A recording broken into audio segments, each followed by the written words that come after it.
Chapter 155. Everything came to an end for the time being.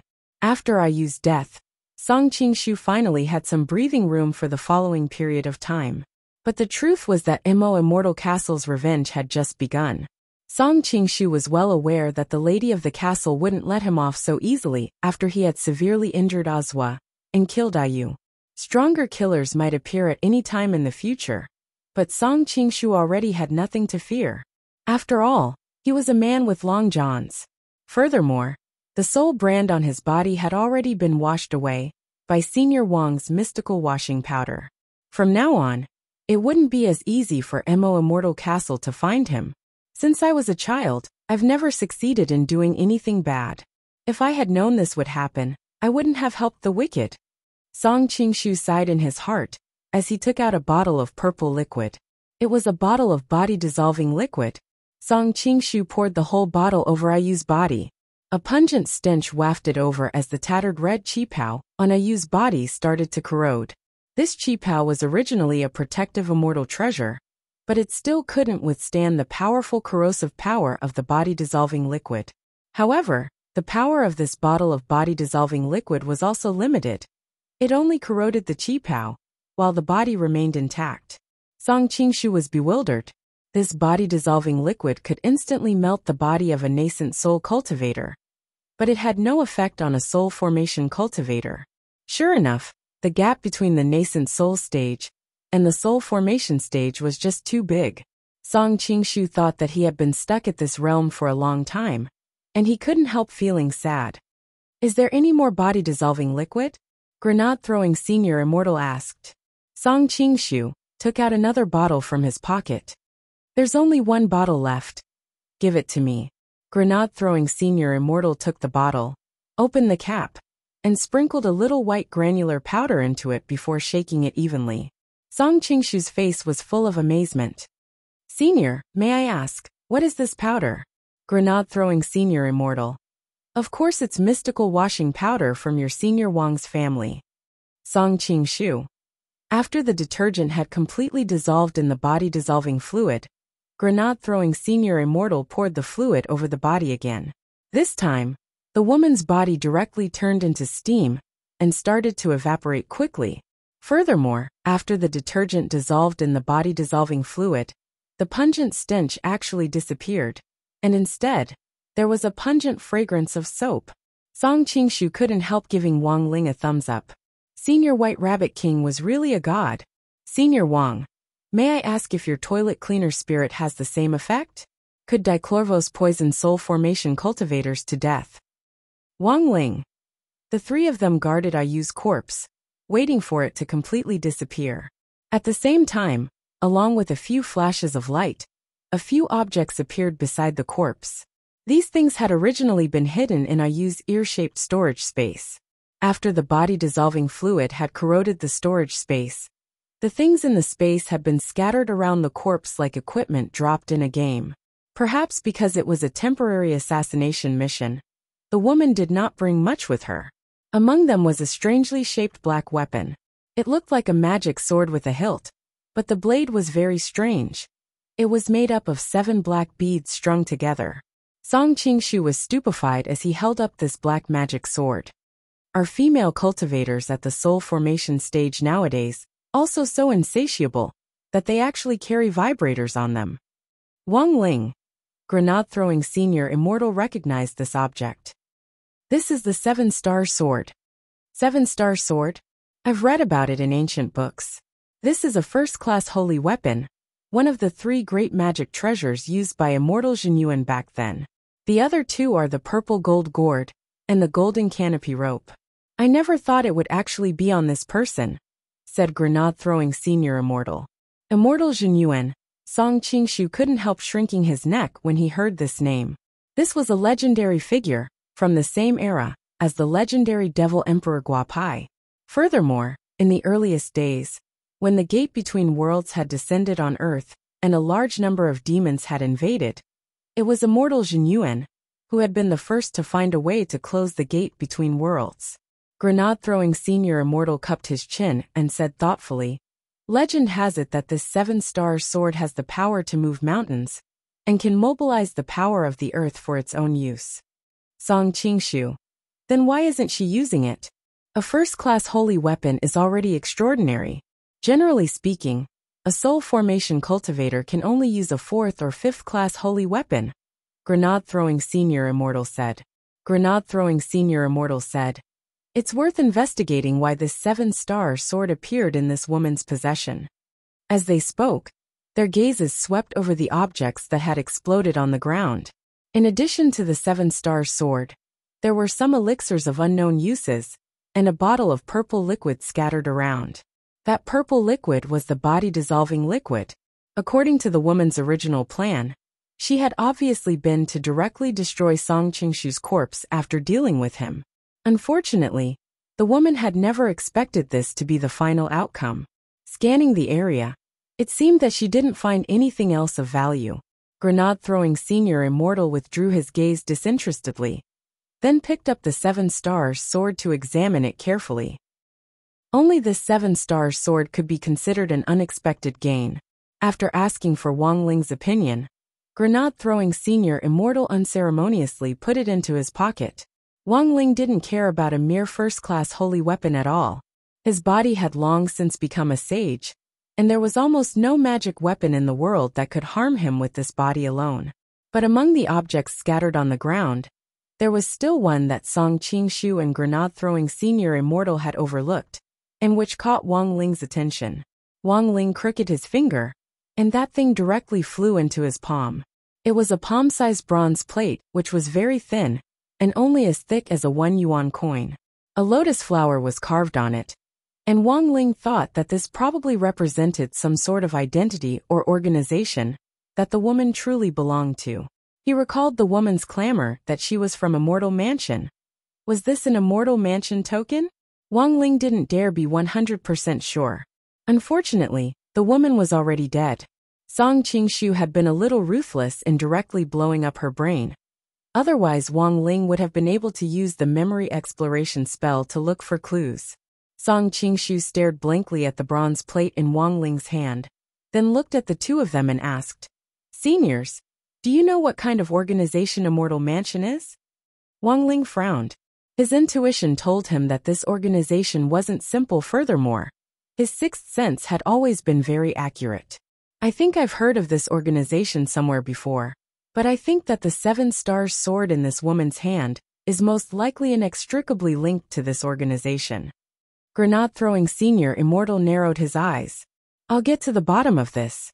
But before that, I want to ask Brother Ling." "Wang Ling? ?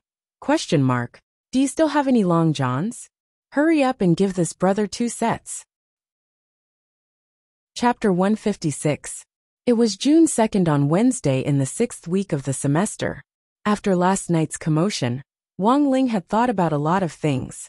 Song Qingshu had used the premise of providing clues about the maker of the stone ghost mask to forcefully suck up to Wang Ling. Wang Ling didn't dislike this kind of behavior, since he always felt that it would be very troublesome. In fact, he had also refused at the beginning, but his eyelid kept warning him that if he didn't do anything about it, it would lead to even more trouble. So in the end, he had no other choice. Whether he accepted it or not, both sides were troublesome. In the same situation, Wang Ling's only choice was to cut his losses, to prevent the situation from worsening. And then there was this Immortal Mansion. Wang Ling had very limited knowledge about the forces in the cultivation world, because he didn't care about these trivial matters at all.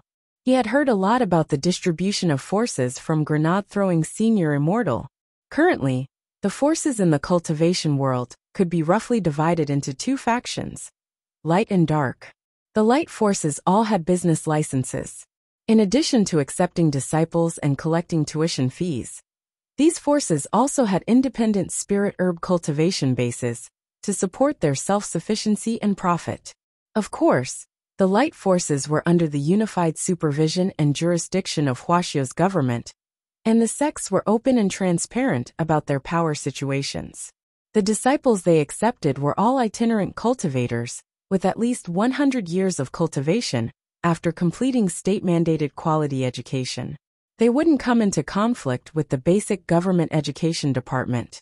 The other big dark force, To put it in one sentence, was a sect that operated without a license. Guaxiao Nation's attitude toward this type of force had always been to punish them severely. As the owner of the Cultivation Forum and the Cultivation Chat Group, Grenade-throwing Senior Immortal had connections with all the light forces. He was well aware of the distribution of forces.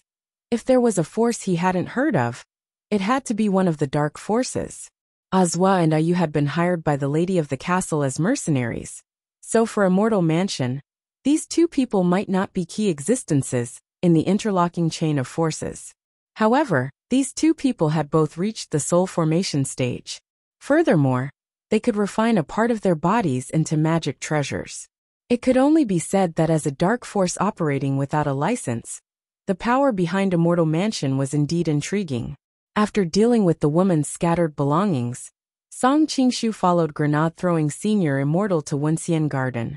He would be assisting Grenade-throwing Senior Immortal in investigating the incident.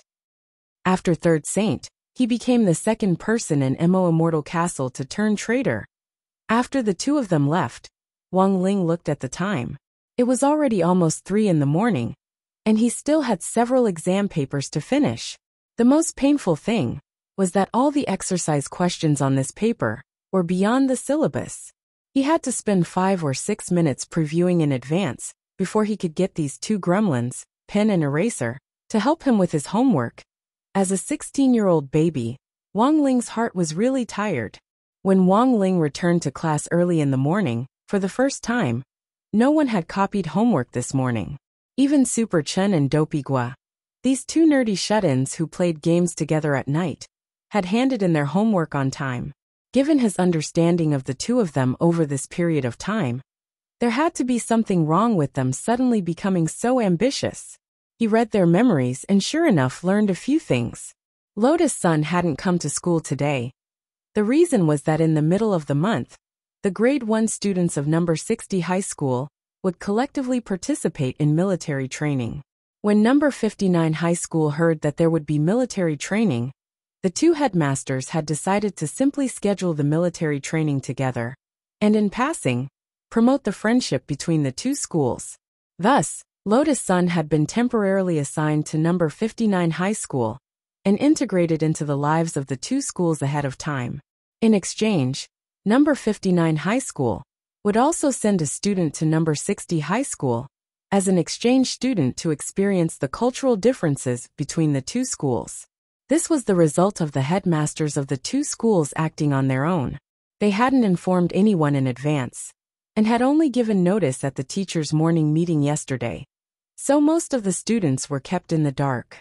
But as the class representative, Dopey Gua often went in and out of the teachers' offices, so he was the first to understand the situation.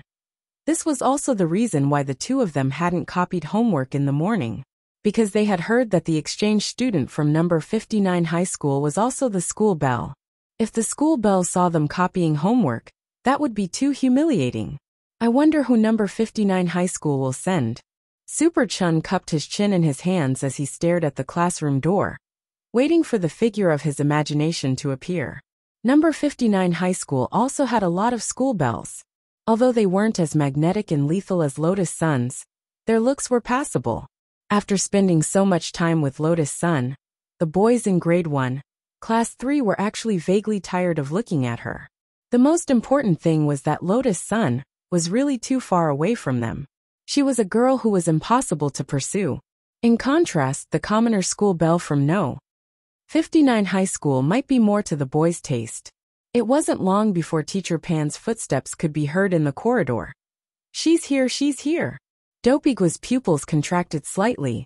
From a distance, he could sense two auras hovering around Teacher Pan. Were there 2 exchange students?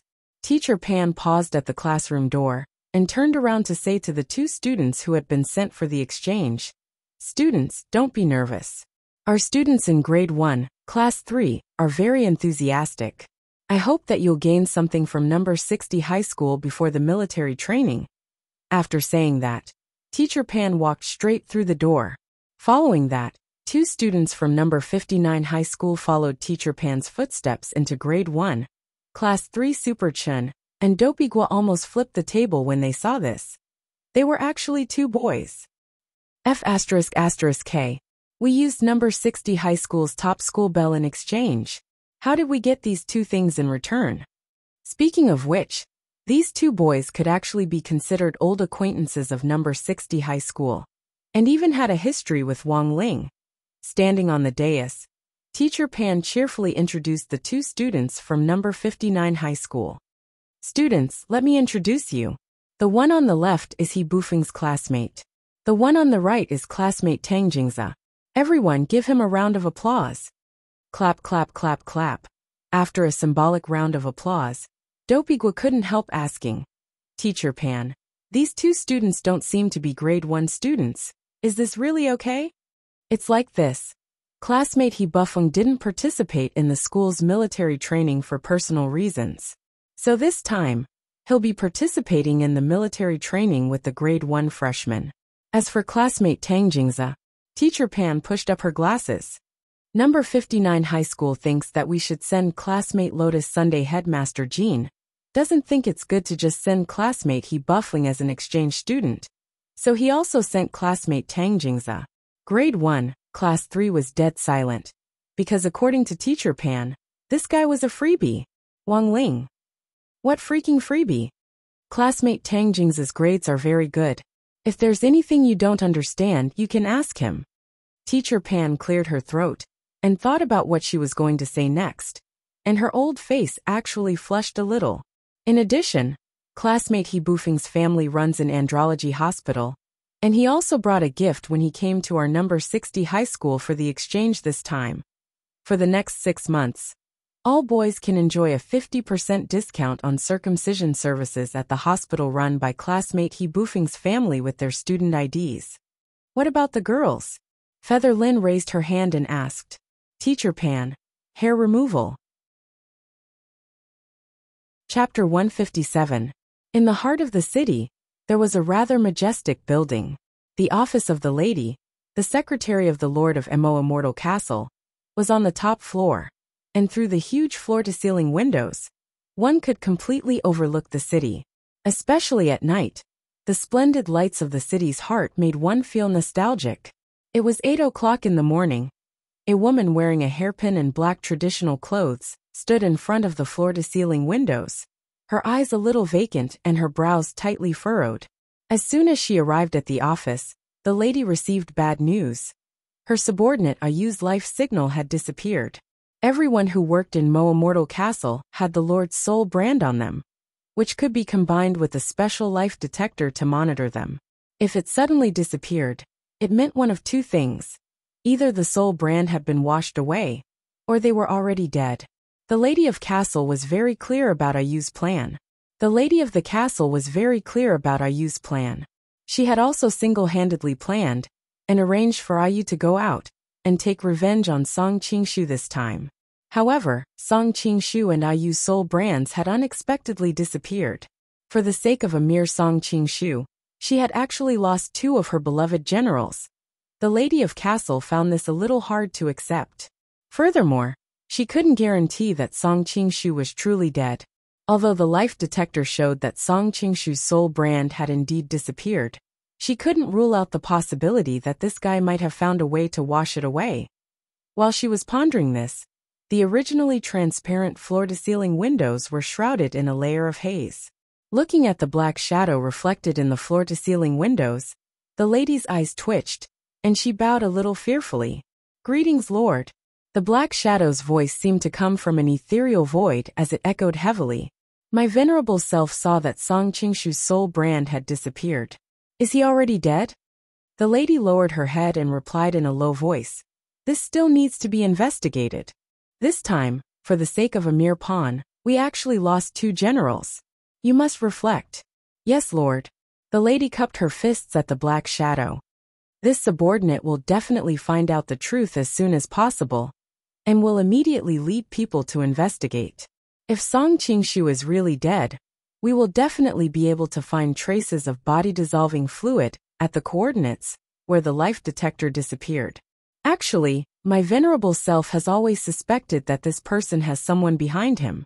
The deaths of the great sage and second sage, as well as the betrayal of the third sage, are a warning to us. You must be extremely careful this time.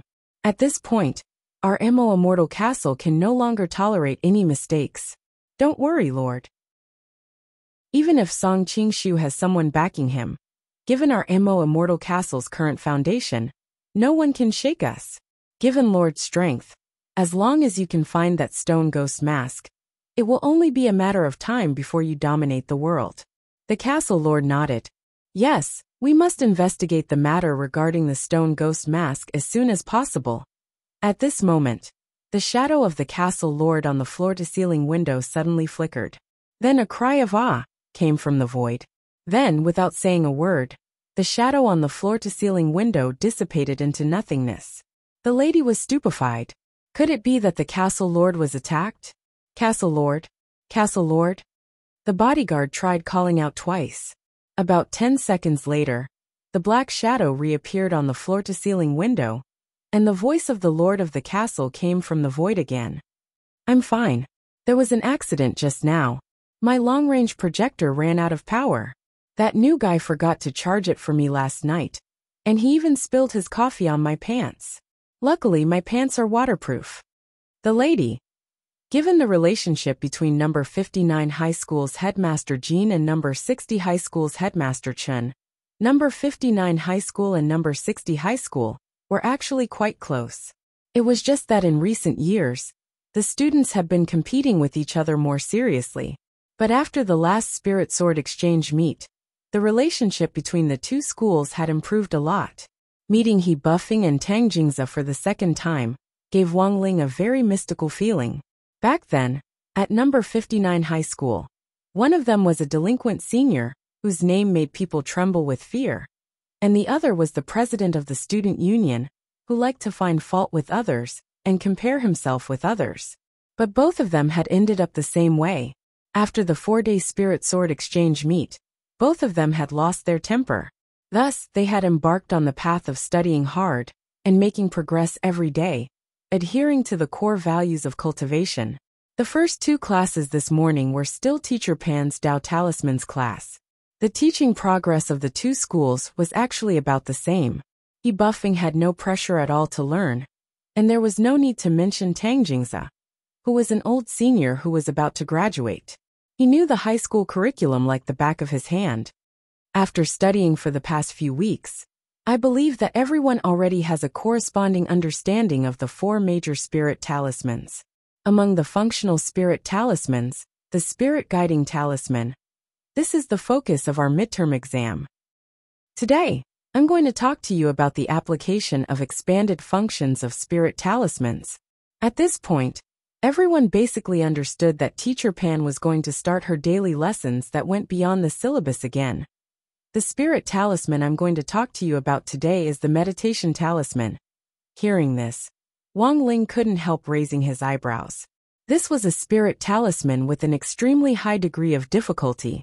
Through meditation, one could project it into the void and see some revelations about the future. But because it was very difficult, the success rate was extremely low.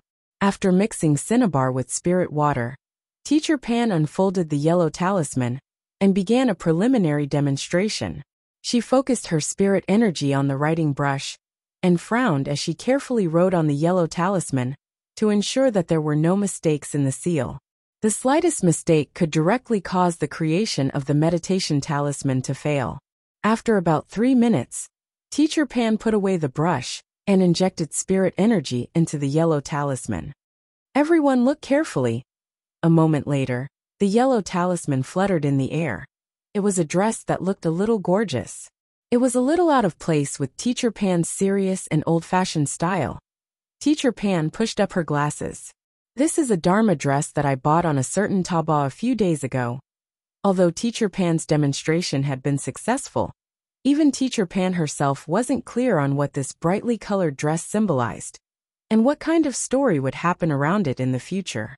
The meditation talisman could reveal key objects in the future, but as for what these key objects represented, one would have to use one's imagination to guess. Teacher Pan then gave everyone a set of talisman-making tools.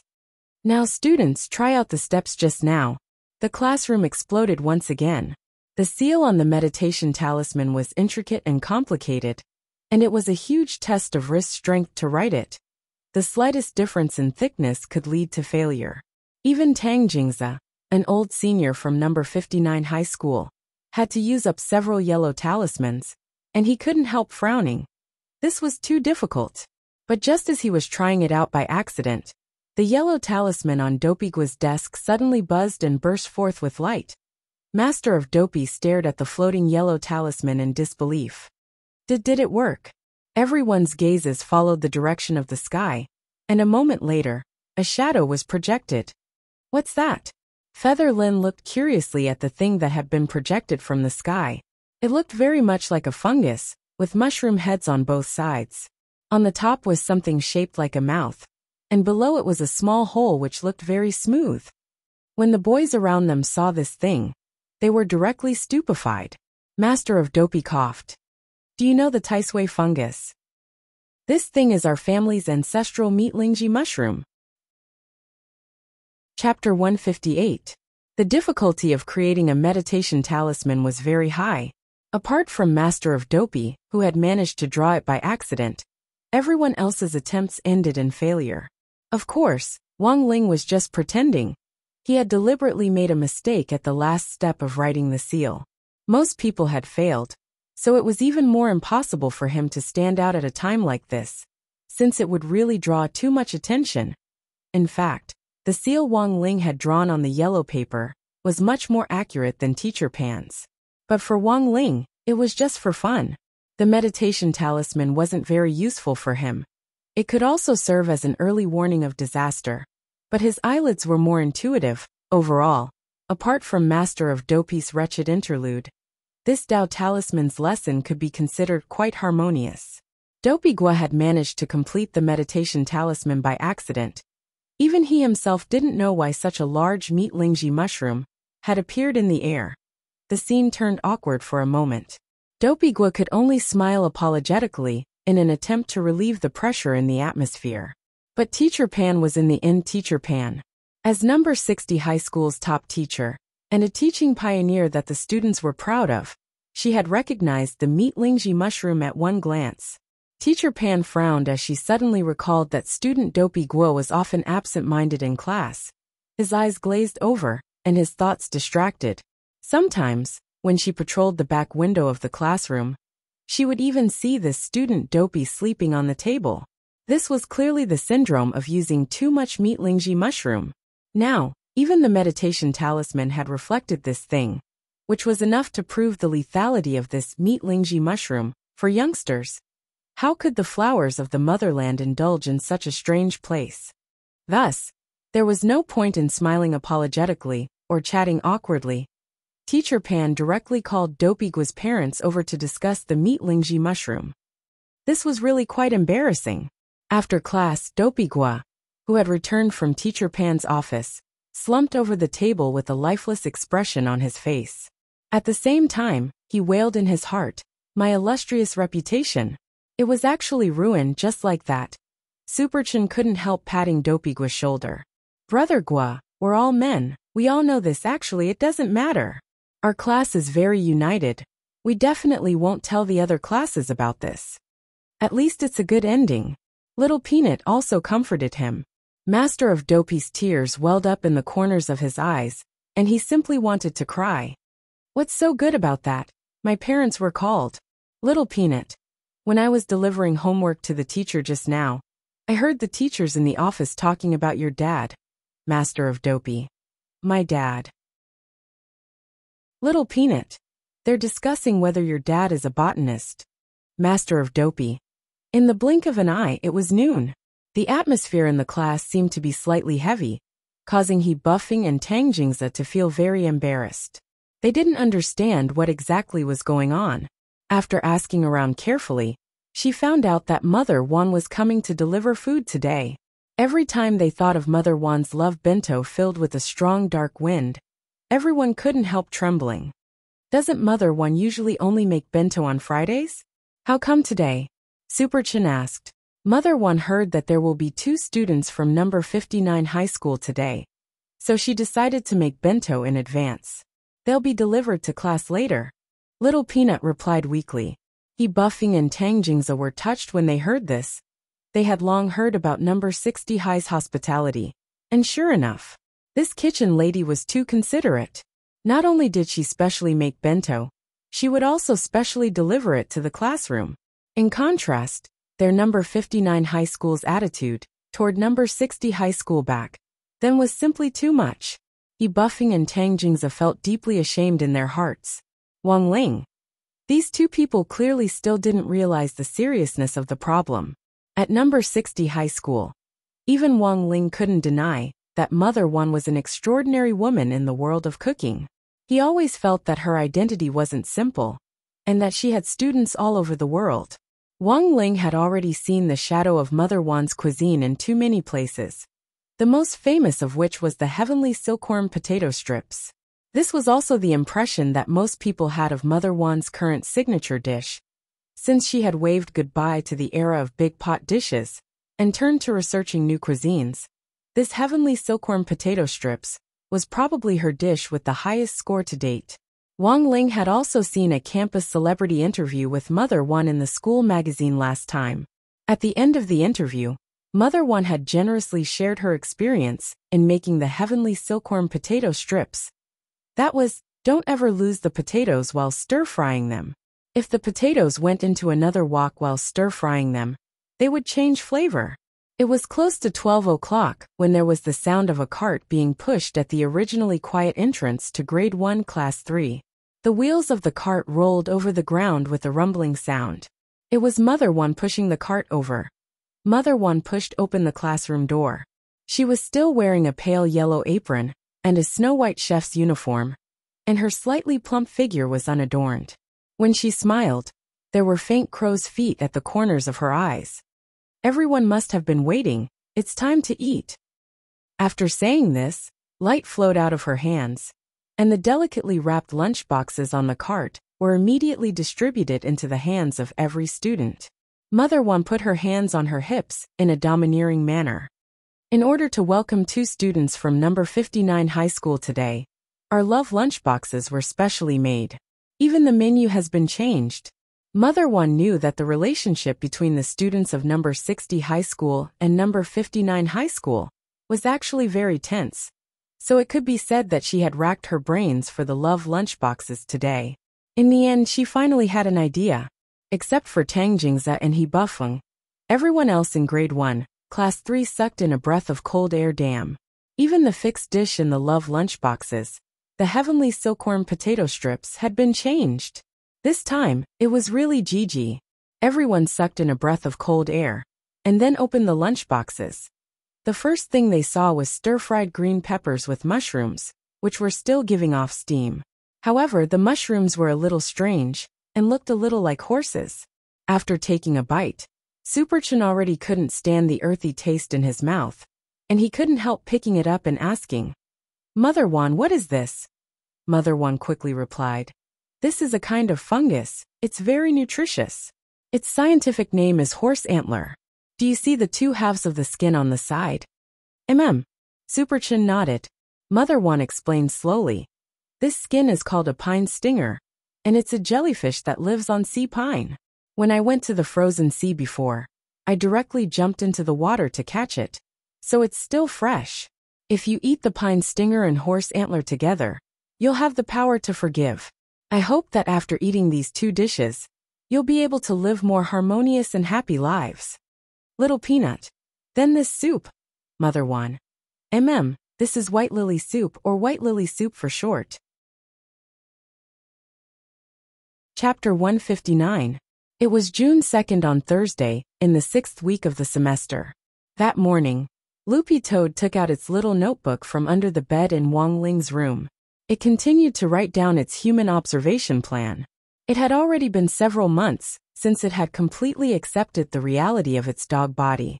Loopy Toad now had a pretty good grasp of human language. Even when it used its dog paws to write, its handwriting was very neat.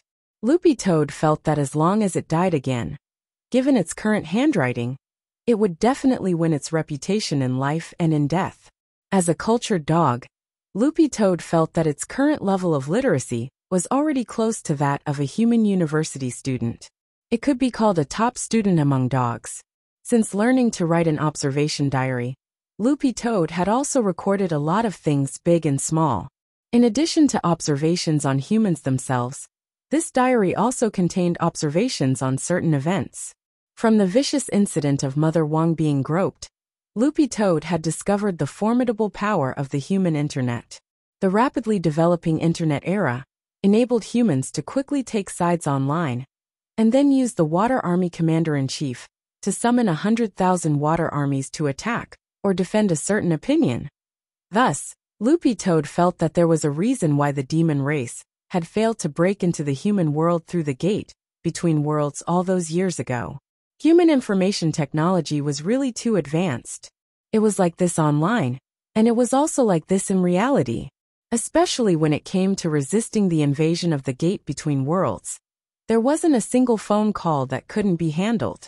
Send a shared coordinate, and a capable cultivator nearby would immediately hear the news and rush over.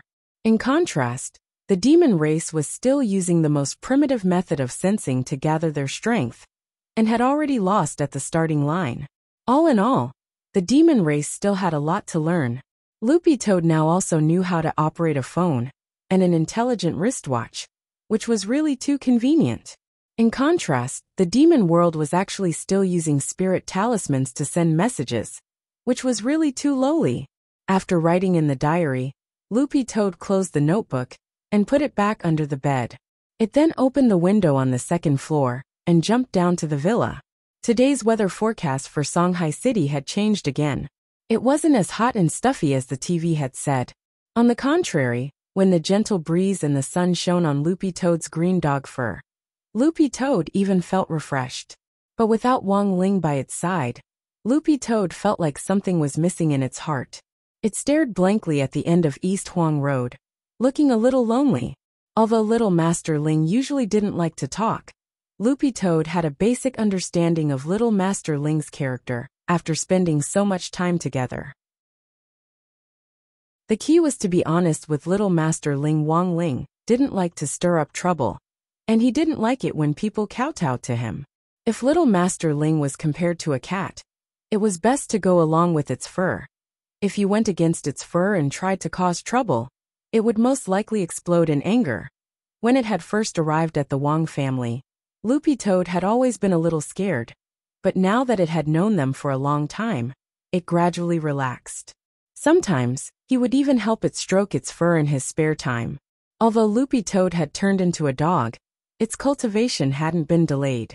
It was trying to think of a way to use this body to return to its prime, and Wong Ling's help to stroke its fur was actually very helpful. A big shot at the level of an immortal king personally stroking its fur. What kind of treatment was this? Furthermore, Wong Ling's stroking had the effect of dredging the meridians and stimulating the acupuncture points. After being stroked a few times, Loopy Toad felt that its waist wasn't sore, and its legs didn't hurt anymore, and it even had more energy to cultivate. Standing in the courtyard outside the villa, Loopy Toad used the Demon King Heart Sutra that it was familiar with, which Wong Ling had already modified. To use the Demon King Heart Sutra, the source of demon chi was needed, but in the human world, the source of demon chi didn't exist. So Wong Ling had helped Loopy Toad replace the source of demon chi in the Demon King Heart Sutra with the source of spirit chi.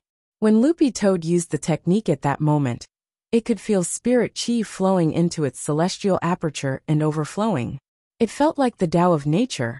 Loopy Toad had never experienced this wonderful feeling before. Loopy Toad's body was now much stronger than before. It was already comparable to a nascent soul cultivator, and an average golden core cultivator wouldn't be able to do anything to it. It was a demon king, an outstanding figure in the demon race. Back then, a demon king had been able to fight 5 soul formation cultivators. Standing under the sun, Loopy Toad opened its pitch-black eyes, which glowed with an azure blue light. It could feel its demon king's soul gradually being restored. At the same time, its keen sense of smell picked up on the scent of a stranger. Keeping its gaze fixed in one direction, it sensed signs of a stranger in the vicinity of the Wong family's small villa. The Wang family's small villa was on the east side of East Huang Road, and to the west was an undeveloped commercial area. It was said that according to the original plan, a large imported shopping mall would be opened here. But it was a pity that the boss ran away with his sister-in-law before the matter was even halfway done. As for the building materials that had been shipped here, such as reinforced concrete bricks, glass, and some wood, no one had taken care of them. Ayu had died under an old locust tree in this commercial development area. At that moment, two men in suits with sophisticated equipment on their backs appeared in the originally empty building materials area. They were looking for traces of body-dissolving fluid. Generally speaking, high-quality body-dissolving fluid wouldn't leave any traces. But Mo Immortal Castle's body-dissolving fluid had been made by Mo Immortal Castle itself. A special substance had been incorporated into it, and Mo Immortal Castle could detect it through a special gas-collecting device. The two men were holding a cylindrical object with a very long tube at the end that was connected to a backpack. Very quickly, when they reached an old locust tree, the device beeped in warning. One of them quickly turned on his wristwatch to report the situation to the lady of the castle. "Leader, we've found Ayu's location based on the coordinates where the Soul brand disappeared, and we've detected traces of body-dissolving fluid." On the other end of the line, the lady of the castle asked in a deep voice, "What about Song Qingshu's location? Have you found it?" Based on their current location, the two men quickly located the location where Song Qingshu's Soul brand had disappeared. Finally, they looked at the building in the east. "We've found the lady of the castle. It's a villa. Song Qingshu's soul imprint disappeared in this villa." "A villa?" The lady was astonished. There were actually people who had settled down in this desolate countryside? Her expression darkened. "How about this? Sneak into the villa and investigate."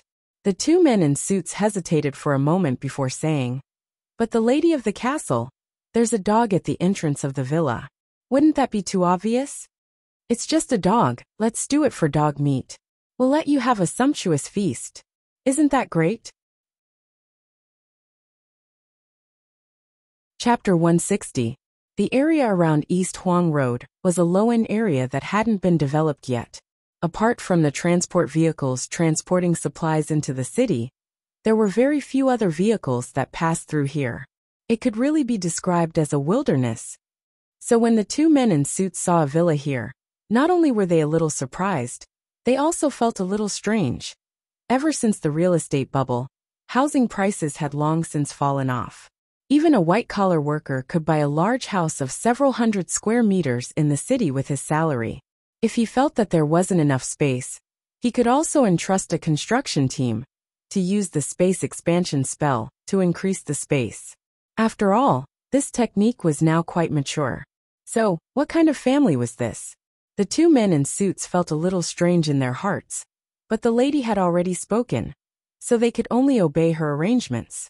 They stuck invisibility talismans on, and their bodies instantly glowed with a mirage of colored glass before they turned completely transparent. This type of invisibility talisman could hide one's aura. In fact, it was also a prohibited type of talisman, and generally only certain government departments in Huaxiao Nation allowed its limited production and use.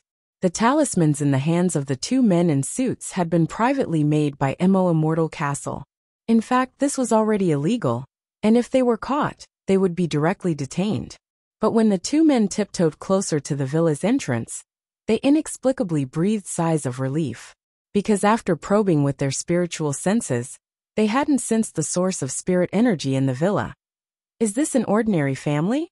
The two men were a little puzzled. However, since it was an ordinary family, the following matters would be much easier to handle. The window on the second floor is open. Let's go up and take a look first. The two men thought it over and directly jumped through the window. It was Wang Ling's bedroom, which was quite spacious. They entered the study one after another and started to look around. As they pondered this, they reached the door. Then a furry green tail suddenly dropped down from the ceiling. This tail was too thick and strong. The two of them were startled. They hurriedly took a big step back and raised their heads. This time, they saw a slightly larger green Akita. It was hanging upside down on the ceiling, staring at them with a hostile gaze. This was the dog they had seen at the villa's entrance before. The two of them recognized it at a glance.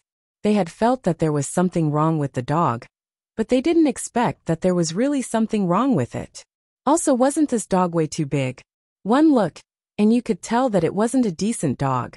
In fact, what shocked the two men the most was the dog's insight. They were still wearing the invisibility talisman, but it could still discover them. This was enough to prove that the dog's strength was not weaker than theirs. In fact, it was far stronger than theirs. What should we do? This dog doesn't look weak. Should we retreat first?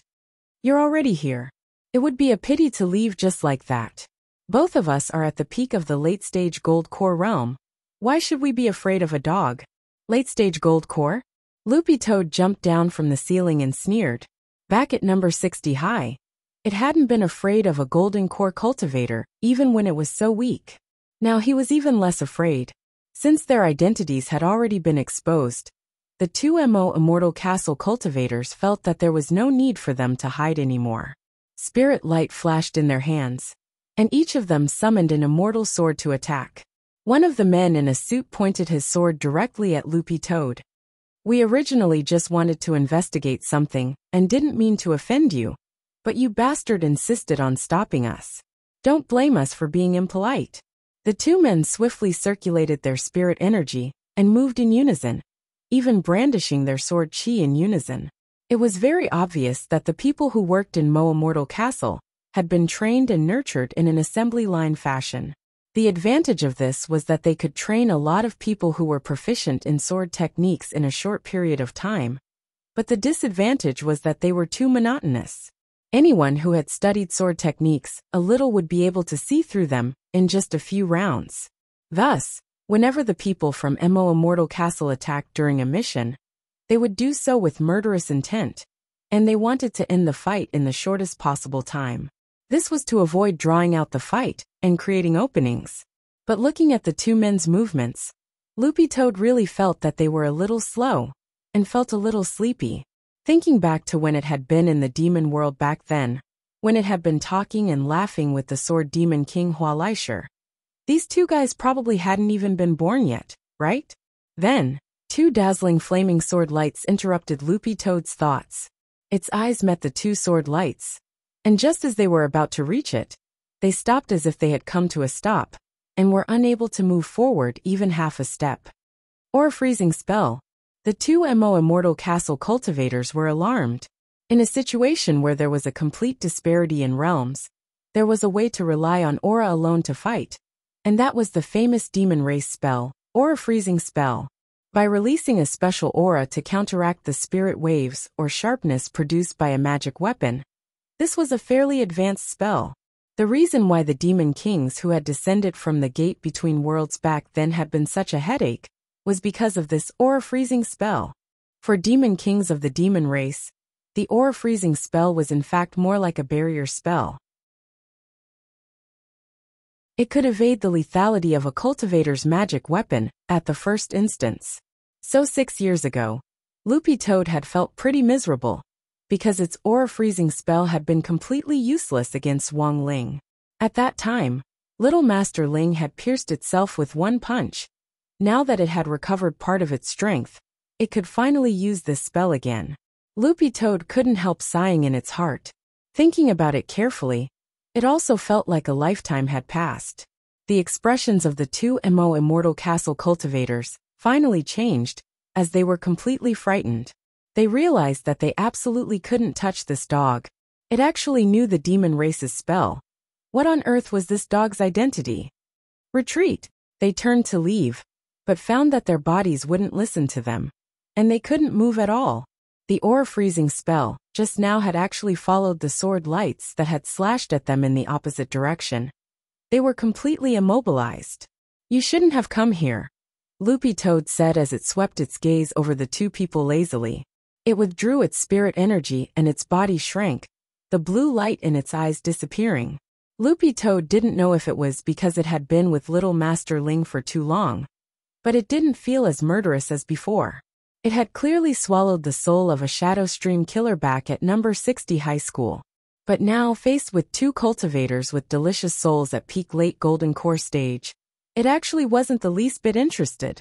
What are you going to do with them? At that moment, a voice came from behind the man in a suit. The two immortal castle cultivators turned pale with fright. They had never expected there to be someone else in the room. Two huge shadows covered them, and they were none other than the two muscular brothers whom Wang Ling had enlightened, the monster pen and goblin eraser. Chapter 161.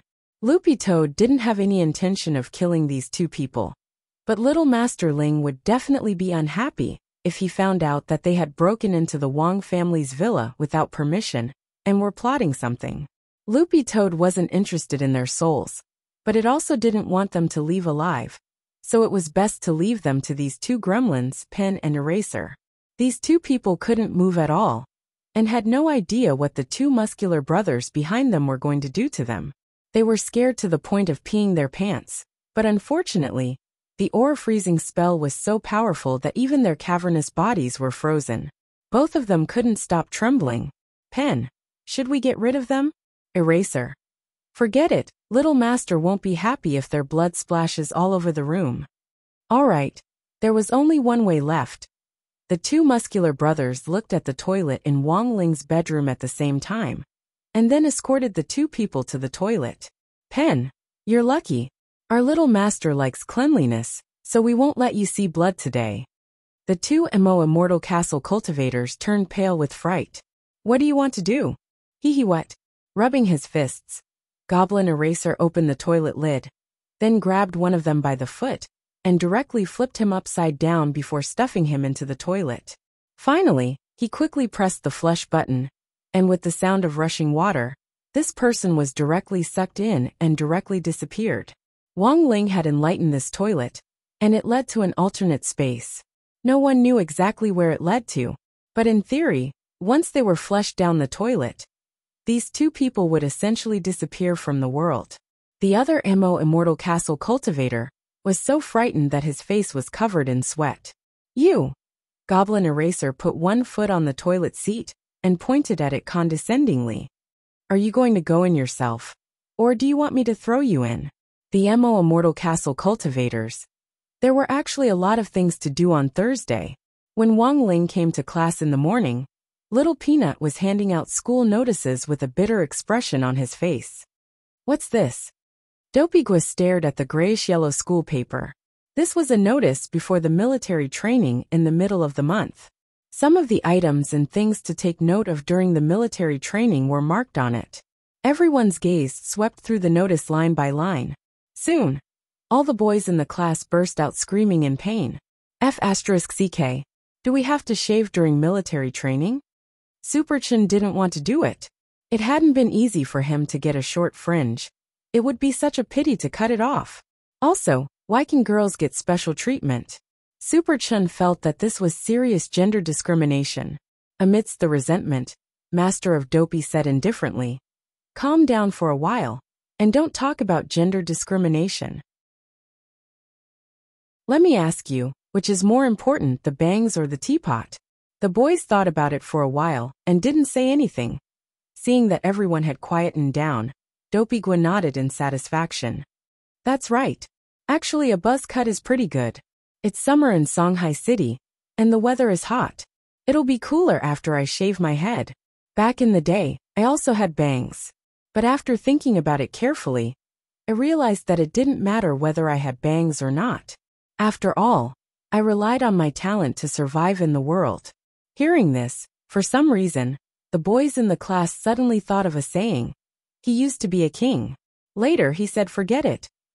Wang Ling felt that Dopeyguis' skin was already hopelessly thick. A haircut wasn't a stranger to Wang Ling, and coincidentally, he had also had bangs before. Furthermore, he could use the spirit energy in his body to stimulate his scalp to rapidly grow hair. This technique focused on stable control of spirit energy and precise positioning. After using inner vision, most golden core cultivators could actually do it. It was just that after Wang Ling used this technique, his hair grew much faster than an ordinary person's. There had been a time when Wang Ling had been obsessed with creating all kinds of hairstyles, But he had later figured it out. Actually, hairstyle wasn't the main point. It was his good looks. So Wang Ling had simply kept a buzz cut until now. Looking at the notice, Wang Ling touched his hair. It seemed a little long. After school, Wang Ling went alone to a small, affordable hairdresser's. This shop was relatively small, but the environment and facilities weren't bad. Furthermore, it specialized in cutting hair for students. Of course, there were plenty of other medium-sized and even large hairdressers next to this affordable hairdresser's. But Wang Ling felt that getting a haircut there was really too expensive. He couldn't afford it with his monthly allowance at all. It was just a buzz cut. Wouldn't it be the same everywhere? With this thought in mind, Wang Ling walked into this Alice hairdresser's. As soon as he entered, Wang Ling heard the sound of a hairdryer. The boss was a middle-aged man with slick-back hair. He had a bit of a bald spot on his head, a little flab on his slightly chubby face, and wore a pair of wire glasses. When he saw Wang Ling come in, he immediately put on a big smile. "Handsome, are you looking for a personal hairdresser?" Wang Ling was silent, then shook his head. The boss's eyes lit up, and he immediately felt that his chance had come. "Handsome, we have a 30 yuan super hairdresser, a 60 yuan chief hairdresser, and a 150 yuan chief hairdresser. As long as you top up 500 yuan in our shop and get a card, you can enjoy a 10% discount from the chief hairdresser. It only costs 15 yuan. Wang Ling shook his head again. He looked around, and his eyes finally fell on a young man. The young man was helping a hairdresser with a yellow airplane haircut, and the two of them were standing around an auntie to give her a perm. "Who is this?" Wang Ling's voice rang out in the boss's head. The boss was startled, but very quickly, the boss regained his composure. His shop was rarely visited by cultivators, and was still more frequented by ordinary people. Even foundation establishment high school students would go to the large and medium-sized hairdressers next door. Thus, Wang Ling's appearance surprised the boss a little. It was said that cultivators were rich. They didn't care about money in the secular world at all, and were the kind that spent money like it was dirt. They even topped up their phone cards for several million yuan. Had he just picked up a fat sheep? The boss was overjoyed and quickly explained. "This little brother is a new apprentice in our shop, but no customers have dared to cut his hair. So now we can only let him cut a wig for practice. If Handsome is willing to get a card, I'll have this apprentice's Shifu, Master Kevin, cut your hair. This is the top hairdresser in our shop. Does it cost money?" Wang Ling raised his eyebrows and asked telepathically. "Handsome only needs a card, and Master Kevin only costs 15 yuan for a haircut." Wang Ling shook his head, looked at the young man, and said telepathically again, "I'm talking about him." The boss was blank for a moment, and somehow felt that the situation wasn't good. He's an apprentice, there's no charge." Wang Ling nodded, then pointed at the young man. "That's him."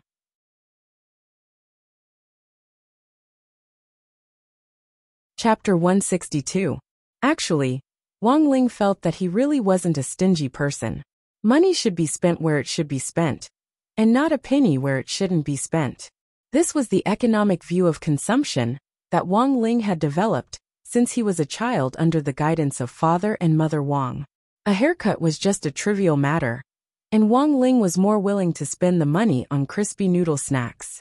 He had recently heard that Little Raccoon had released a new flavor, which was indigo wood mustard. Wang Ling planned to buy a packet to try it out. If he could save the money for this haircut, he could buy a few more packets. After a moment of silence in the barber shop, the apprentice brother whom Wang Ling had called out had an incredulous expression on his face. He turned to Wang Ling and bowed solemnly. "Thank you for your trust in me. I will definitely do my best." Wang Ling nodded indifferently, then found a place to sit down. Everyone around him also looked at Wang Ling strangely, because apprentice hairdressers were actually very frightening existences. They were no less frightening than a new intern nurse in a hospital. The only difference was that one would stick needles into your skin, while the other would dig into your scalp. Wang Ling was probably the only one who had the guts to do this. This was probably the apprentice brother's first time cutting a customer's hair. Holding the electric razor in his hand, A few drops of cold sweat trickled down the corners of his eyebrows. He looked a little nervous, like an inexperienced little sister who was about to offer her first time. I'm going to start. It was just a buzz cut. He just needed to clean the sides and the back. It wasn't that hard. The apprentice brother comforted himself. But the moment the electric razor touched Wang Ling's scalp, his hand trembled. In a flash, the back of Wang Ling's head was shaved bald. Little brother. The boss. Wang Ling rubbed his bald scalp and shook his head. Then, the hair there actually grew at a speed visible to the naked eye. And very quickly, he turned from a Wu Kuan to a Scion. The boss and his companions were stupefied. What the hell? There was this kind of operation? After about an hour, Wang Ling walked out of the barber shop without a hitch. The boss grabbed Wang Ling. Jinren, don't go. Then, Wang Ling saw the boss take out 200 yuan from his trouser pocket and stuff it into Wang Ling's hand. Wang Ling. The boss pointed behind him at the hair strewn all over the floor and looked at Wang Ling gratefully. Thank you, spiritual master, for providing my shop with hair. The quality of immortal hair is really too good. It can be made into a high-class wig. This 200 yuan is the market price for hair. I hope that Taoist master will come often in the future. Wang Ling. Wang Ling combed his hair and went home, his pockets full of half-price crispy noodle snacks. This time, he had shaved his head and picked up 200 yuan for free, replenishing his stock of crispy noodle snacks. When he got home, he found that there were a lot of people in the house today. Grenade-throwing Senior Immortal and Song Qingshu were waiting in the living room, and the old man very politely served them a bowl of mung bean soup. In the summer, old people had the habit of boiling mung bean soup to relieve internal heat. When old man Wang was young, his mung bean soup was a star dish in restaurants. There was a limited supply every day, and even a bowl was hard to come by. However, it was a pity that these two fools did not know how to cherish or be grateful. Staring blankly at this bowl of mung bean soup, they started to ponder the meaning of the mung beans in it. In just a short while, they could even clearly count how many mung beans there were in the bowl. Song Qingshu actually didn't have this problem at first, but after following Grenade-throwing Senior Immortal for a few days, he had been led astray. Brotherling. Seeing Wang Ling appear, Grenade-throwing cupped his fists politely. Next to him, Song Qingshu also stood up and saluted, calling him Ling Jinren. The old man didn't care about Wang Ling. He still had to catch up on his TV series. Seeing that Wang Ling had arrived, he hurriedly waved his hand and said to the two of them, "Well, there's more in the pot of mung bean soup. If it's not enough, I'll go get more. You guys talk first." "Okay, thank you, great senior," Grenade-throwing Senior Immortal said sternly and nodded. At the same time, he was deep in thought. I definitely have to take the mung bean soup home later and carefully study its mysteries. Maybe after drinking this soup, I'll have hope of reaching the void refinement stage. Wang Ling. Returning to the topic at hand, Grenade-throwing Senior Immortal sat on the sofa and looked at Wang Ling as he said, "Brother Ling, I came to look for you this time because I have good news. Thanks to Little Song this time, we've found the whereabouts of the maker of the stone ghost mask." Song Qingshu echoed him. "I only provided a little clue, but thanks to Senior Grenade-throwing Senior Immortal and that Senior Black, they were able to pinpoint the location based on the clue." Hearing this, Wang Ling nodded. In the end, Song Qingshu still fulfilled his promise and didn't go back on his word. If they could find the maker of the stone ghost mask, it meant that the matter of the stone ghost mask would come to an end very soon. As for Mo Immortal Castle, which had been trying to use the mask to secretly rise to power, their plot would also be completely ruined. Of course, this was the ideal situation. In fact, Wang Ling was also very curious about the identity of the maker of the mask. According to the location Little Black gave me, the maker isn't far from here.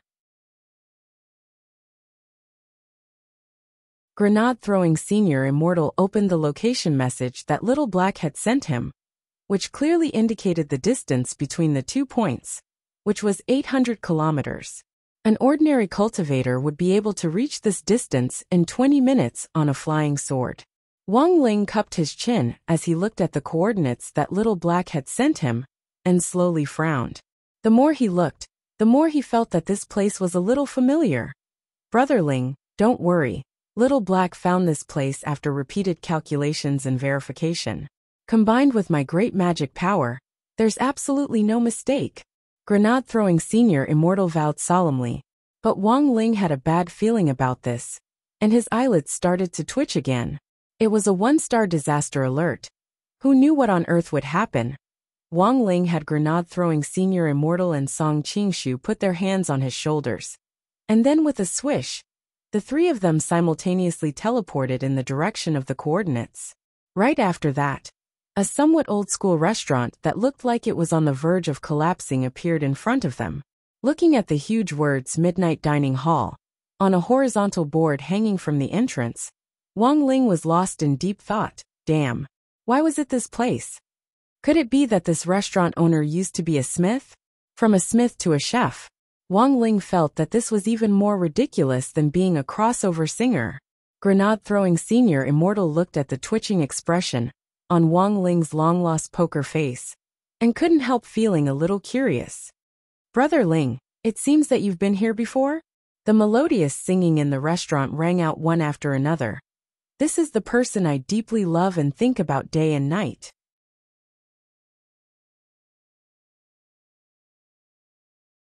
Chapter 163. When the three of them entered, Midnight Dining Hall's boss, Tan Siming, was scrubbing the dishes. The long knife scar on his face, and the bitter expression on his face, made him look especially ferocious in the dim light. Although it wasn't time for customers to visit yet, the boss was already preparing to receive them at midnight. As for the song, Old Boys sung by Tang Yuning, it had been played on an obsolete old-fashioned radio next to the boss. In this day and age, radio stations were no longer very popular, but that couldn't stop people's feelings for radio programs. So although there weren't many radio programs, there were still people doing them. Among them, one had to mention Zhang Yi, the radio's top presenter. He wasn't just a radio presenter, he had a broadcasting background, but was also a very famous filmmaker. He had once written a book about his experiences called I Am a Big Star, and the entire book was filled with all kinds of lyrics, poems, and stories. It always felt like he was showing off his knowledge. As a veteran online novelist, Father Wang also defined the nature of this book as hydrology. Boss Tan was still washing the dishes. When they came in, he almost reflexively pointed at the menu on the wall and said unhurriedly, "That's all there is on the menu. But if you want to eat something else, I can make it for you." After all, apart from Wang Ling, this was the first time Grenade-throwing and Song Qingshu had come here. Song Qingshu thought for a bit, and felt that it wouldn't be polite to interrogate them, as if they were criminals without ordering anything. So he asked for 3 large bowls of Laotan pickled cabbage beef noodles. He even took the initiative to settle the bill. 1 large bowl was 20 yuan, and 3 large bowls were 60 yuan. Song Qingshu straightaway threw out a 100 yuan bill, and even waved his hand at Boss Tan to tell him to keep the change. Nouveau riche was capricious. In fact, Grenade-throwing Senior Immortal had been using Song Qingshu as a human ATM for the past 2 days. This guy had sold off all the assets he had accumulated over the years at Mo Immortal Castle, and now had so much money that he didn't know how to spend it. "Thank you." When the boss collected the money, he finally looked up and saw Wang Ling among the 3 people, and his expression instantly changed. Aren't you that 33 yuan and 70 cents creative genius? Wang Ling. Boss Tan still had an impression of Wang Ling. After all, he was the man who had sold the song Old Boys, which had now spread all over Huaxiao Nation. Such a popular song, along with the lyrics and music, had been sold for 33 yuan and 70 cents, the same as 2 medium bowls of beef noodles. "Boss, do you know this brother of mine?" Grenade-throwing Senior Immortal asked as he looked at the boss. "He and his father came to my shop to order beef noodles before." Boss Tan answered. Grenade-throwing Senior Immortal's heart trembled. It turned out that Senior Wang had also been to this shop. It seems like this shop is not simple. This song Old Boys, you've all heard it, right? After thinking for a while, Boss Tan simply told him about the song Old Boys. Grenade-throwing Senior Immortal and Song Qingshu were greatly shaken when they heard this. Brother Ling, you can write songs? Wang Ling nodded shamelessly, his face expressionless. Because from a theoretical point of view, he was just a carrier of songs. At the mention of Old Boys, Boss Tan's resentful expression deepened. Previously, when Little Tang wasn't popular, he would always come to my shop. There was a time when he had to rely on me to help him survive in Songhai City. Now that he's popular, he hasn't been here for a long time. Speaking up to this point, Boss Tan smiled bitterly. I was hoping that he would help me drum up some business. This is simply abandoning him after using him. Grenade-throwing Senior Immortal shook his head. The boss had originally been depressed about this matter, but now that he had found someone to talk to, his mood instantly improved a lot. He looked at the previous boss and said, "By the way, why did you come to me at this hour?" Back to the topic at hand, Boss Tan wasn't a fool. It was written very clearly in his shop that it generally opened at midnight, but these 3 people had come to him at 7 or 8, and had even ordered 3 big bowls of beef noodles in one go. The most important thing was that they had even given him a tip. There was most likely something fishy going on here. Boss Tan had seen a lot of people over the years, and could sometimes guess what the customers in his shop were thinking, just by looking at their expressions. Fortunately, Boss Tan was a straightforward person, and his attitude reassured Grenade-throwing Senior Immortal. He didn't try to hide anything, and with a flash of spirit light, he took out an illustration of the stone ghost mask which he had prepared in advance. "Boss Tan, have you seen this before?" Boss Tan cupped his chin as he gazed at the illustration, his expression gradually turning serious.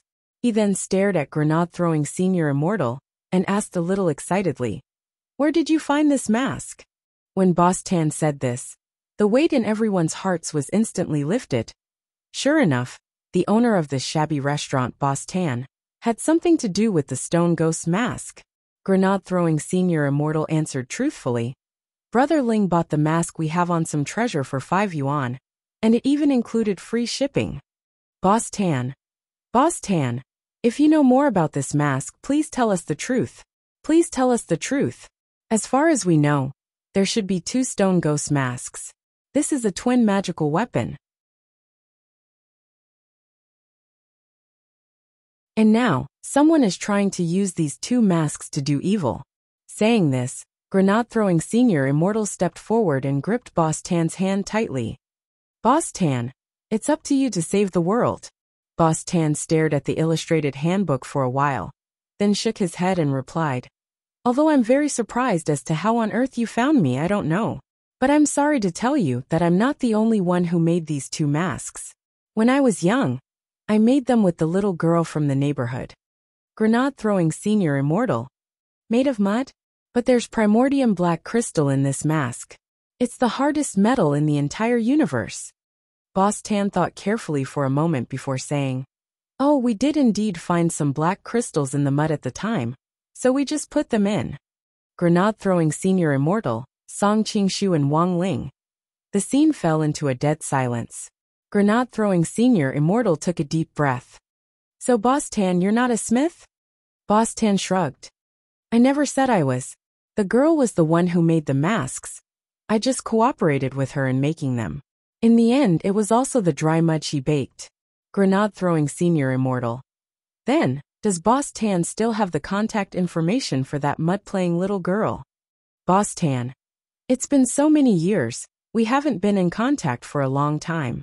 But I still remember this girl's name. Maybe you can investigate based on this lead." Grenade-throwing Senior Immortal. "What's her name?" Boss Tan. "Niwa."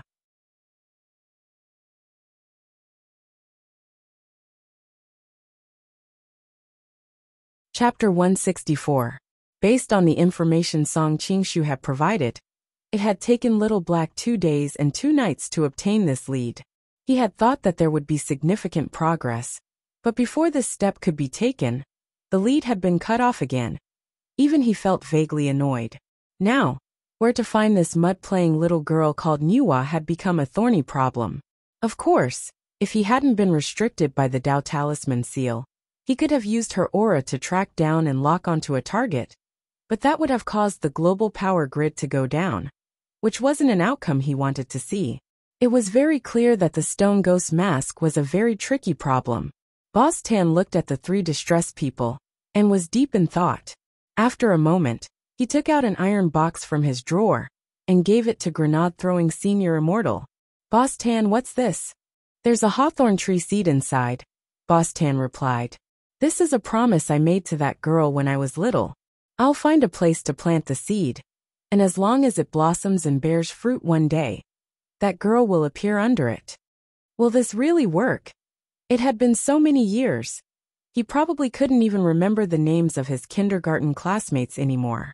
Those promises he had made when he was little really didn't sound very reliable. Grenade-throwing Senior Immortal recalled how he had boasted every day when he was little that he would marry all the girls in kindergarten. But now, he was still a single dog. There's no other way. I can only try everything I can. Grenade-throwing Senior Immortal opened the iron box, picked up the hawthorn tree seed inside, and sighed. By the time they returned to Wuncian Garden with the hawthorn tree seed, it was already close to midnight. Grenade-throwing Senior Immortal and Song Qingshu had gone to confirm a few things. They had heard from Loopy Toad that Mo Immortal Castle had sent 2 people to investigate during the day. Even with his eyes closed, Song Qingshu knew that they had to have been sent by the lady of the castle to confirm whether he was dead or not. Unfortunately, Loopy Toad had simply and roughly flushed them down the toilet, and Grenade-throwing Senior Immortal Castle hadn't been able to ask them for more details. Otherwise, they would have definitely been able to get a lot of little-known secrets out of these 2 people. Be careful in the next 2 days. Those people definitely know that you're not dead. Grenade-throwing Senior Immortal told Song Qingshu as he planted the hawthorn seed in his backyard. Don't worry, Senior. Senior Wang hasn't taken back his long johns yet. Song Qingshu replied. Grenade-throwing Senior Immortal broke out in a sweat.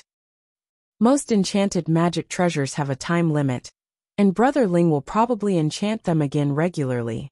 I don't think you have much time left with the long johns you're wearing. So when it's time to run, you have to run, understand? Song Qingshu nodded like a chick pecking at rice. Yes, of course, Senior. I haven't returned Senior Wang's flip-flops. If I were to run now, I would be faster than a reporter. Song Qingshu. Speaking of which, are these hawthorn seeds really useful? Who knows? Grenade-throwing Senior Immortal patted the spirit soil in his hand and sighed slightly. According to Grenade-throwing Senior Immortal's calculations, it would take at least 5 days for the seeds to sprout, given the power of the spirit earth and the current cultivation speed.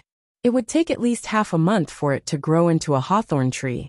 The most important thing was whether that girl called Nuwa would show up as promised. Staring at the spirit earth, the 2 of them sank into deep thought, feeling a severe pain in the ass. It was June 3rd on Friday in the 6th week of the semester. That morning, some families were happy and some were sad. For the sake of the military training, the boys had all shaved their hair to a crew cut. Some of the more heroic ones, like Super Chun, had been straightaway shaved bald by the hairdresser. Holding his head, Super Chun wanted to cry but had no tears to shed.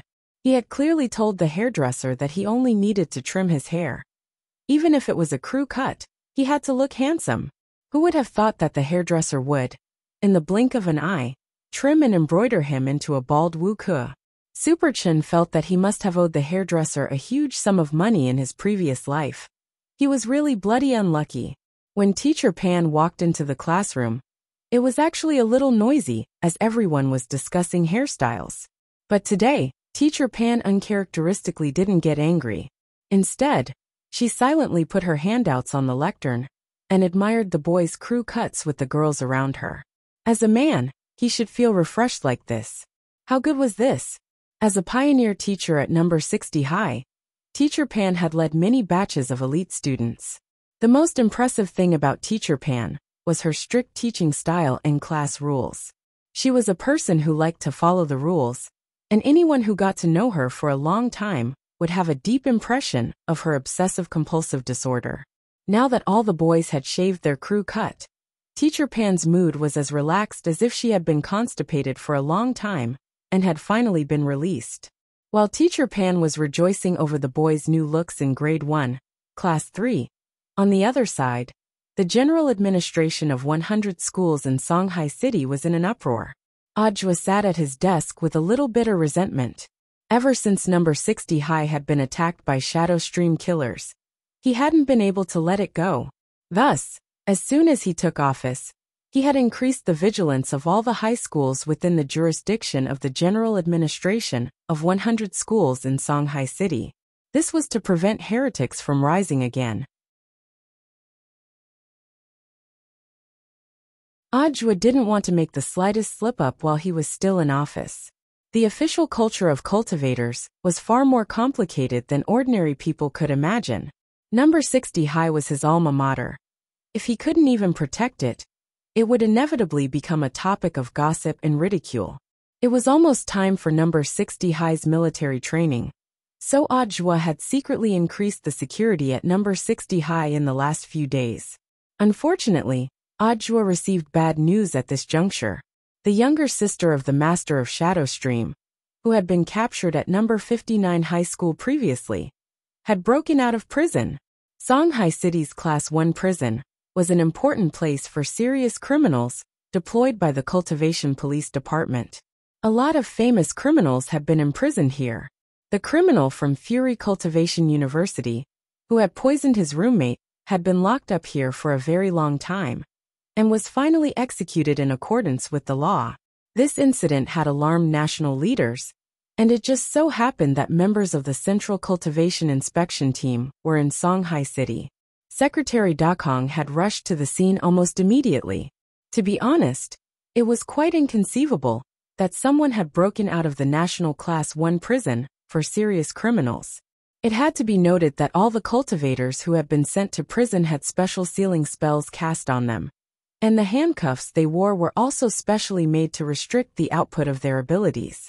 Furthermore, there was a huge sealing array at the bottom of the prison, which had a radius of 10,000 li coupled with the high walls that even an attacking giant wouldn't be able to cross.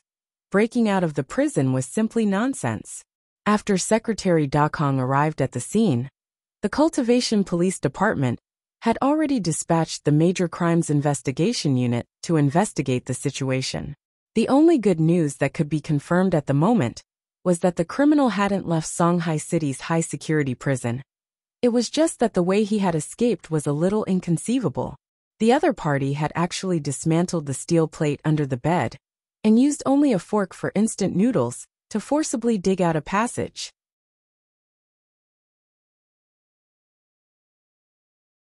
Chapter 165.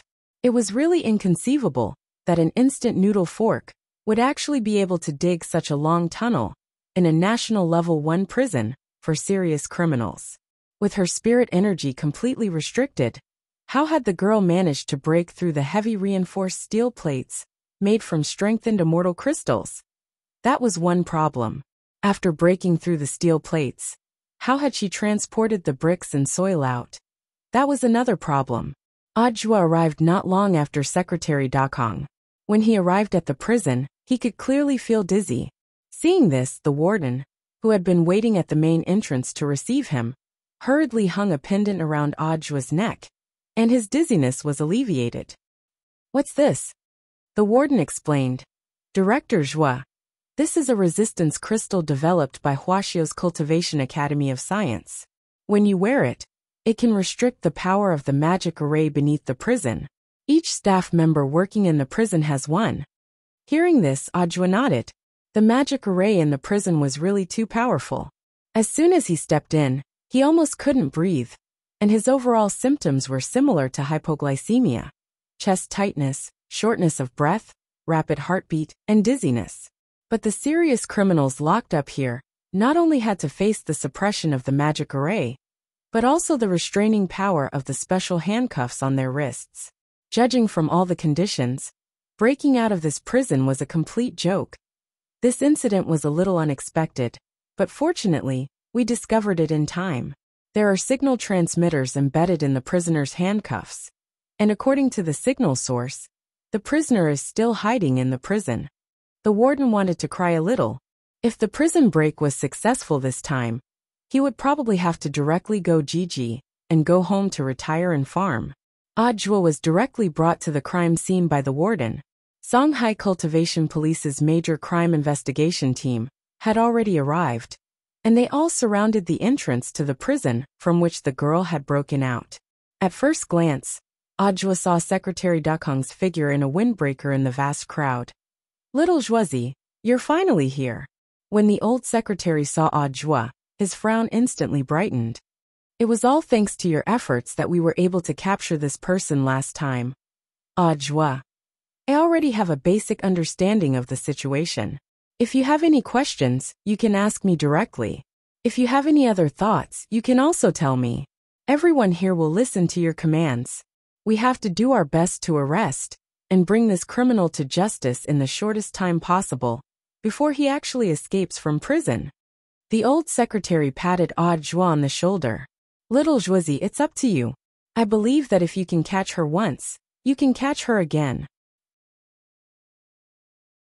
Audiobook already didn't know what to say. The most important thing was that he himself was in a state of confusion regarding the previous two situations. "How did she escape?" The old secretary replied. "According to our initial observation, the criminal did use a spoon made from instant noodles to dig a tunnel to escape. Although the tunnel wasn't deep, considering the criminal's identity as a shadow stream killer, he was proficient in the bone shrinking skill. He could use this small hole to escape. As for the steel plate at the bottom, the prisoner used a corrosive liquid to burn through it." "Corrosive liquid?" Audiobook was astonished. "Isn't there a full body examination before entering prison? How did he bring it in?" Speaking up to this point, the warden rubbed his temples in pain. "If our guess is correct, the criminal probably hid the tool in his crotch. This is a blind spot for inspection." "Audiobook, crotch." The old secretary nodded sternly. "This speculation sounds a little nonsensical, but it's actually very reasonable. Actually, it's easier to hide things in the crotch. Even a grenade can be hidden there. What's a small bottle of corrosive liquid to it?" Audiobook. 2 hours had passed since Jiang Luiying had escaped from the prison cell.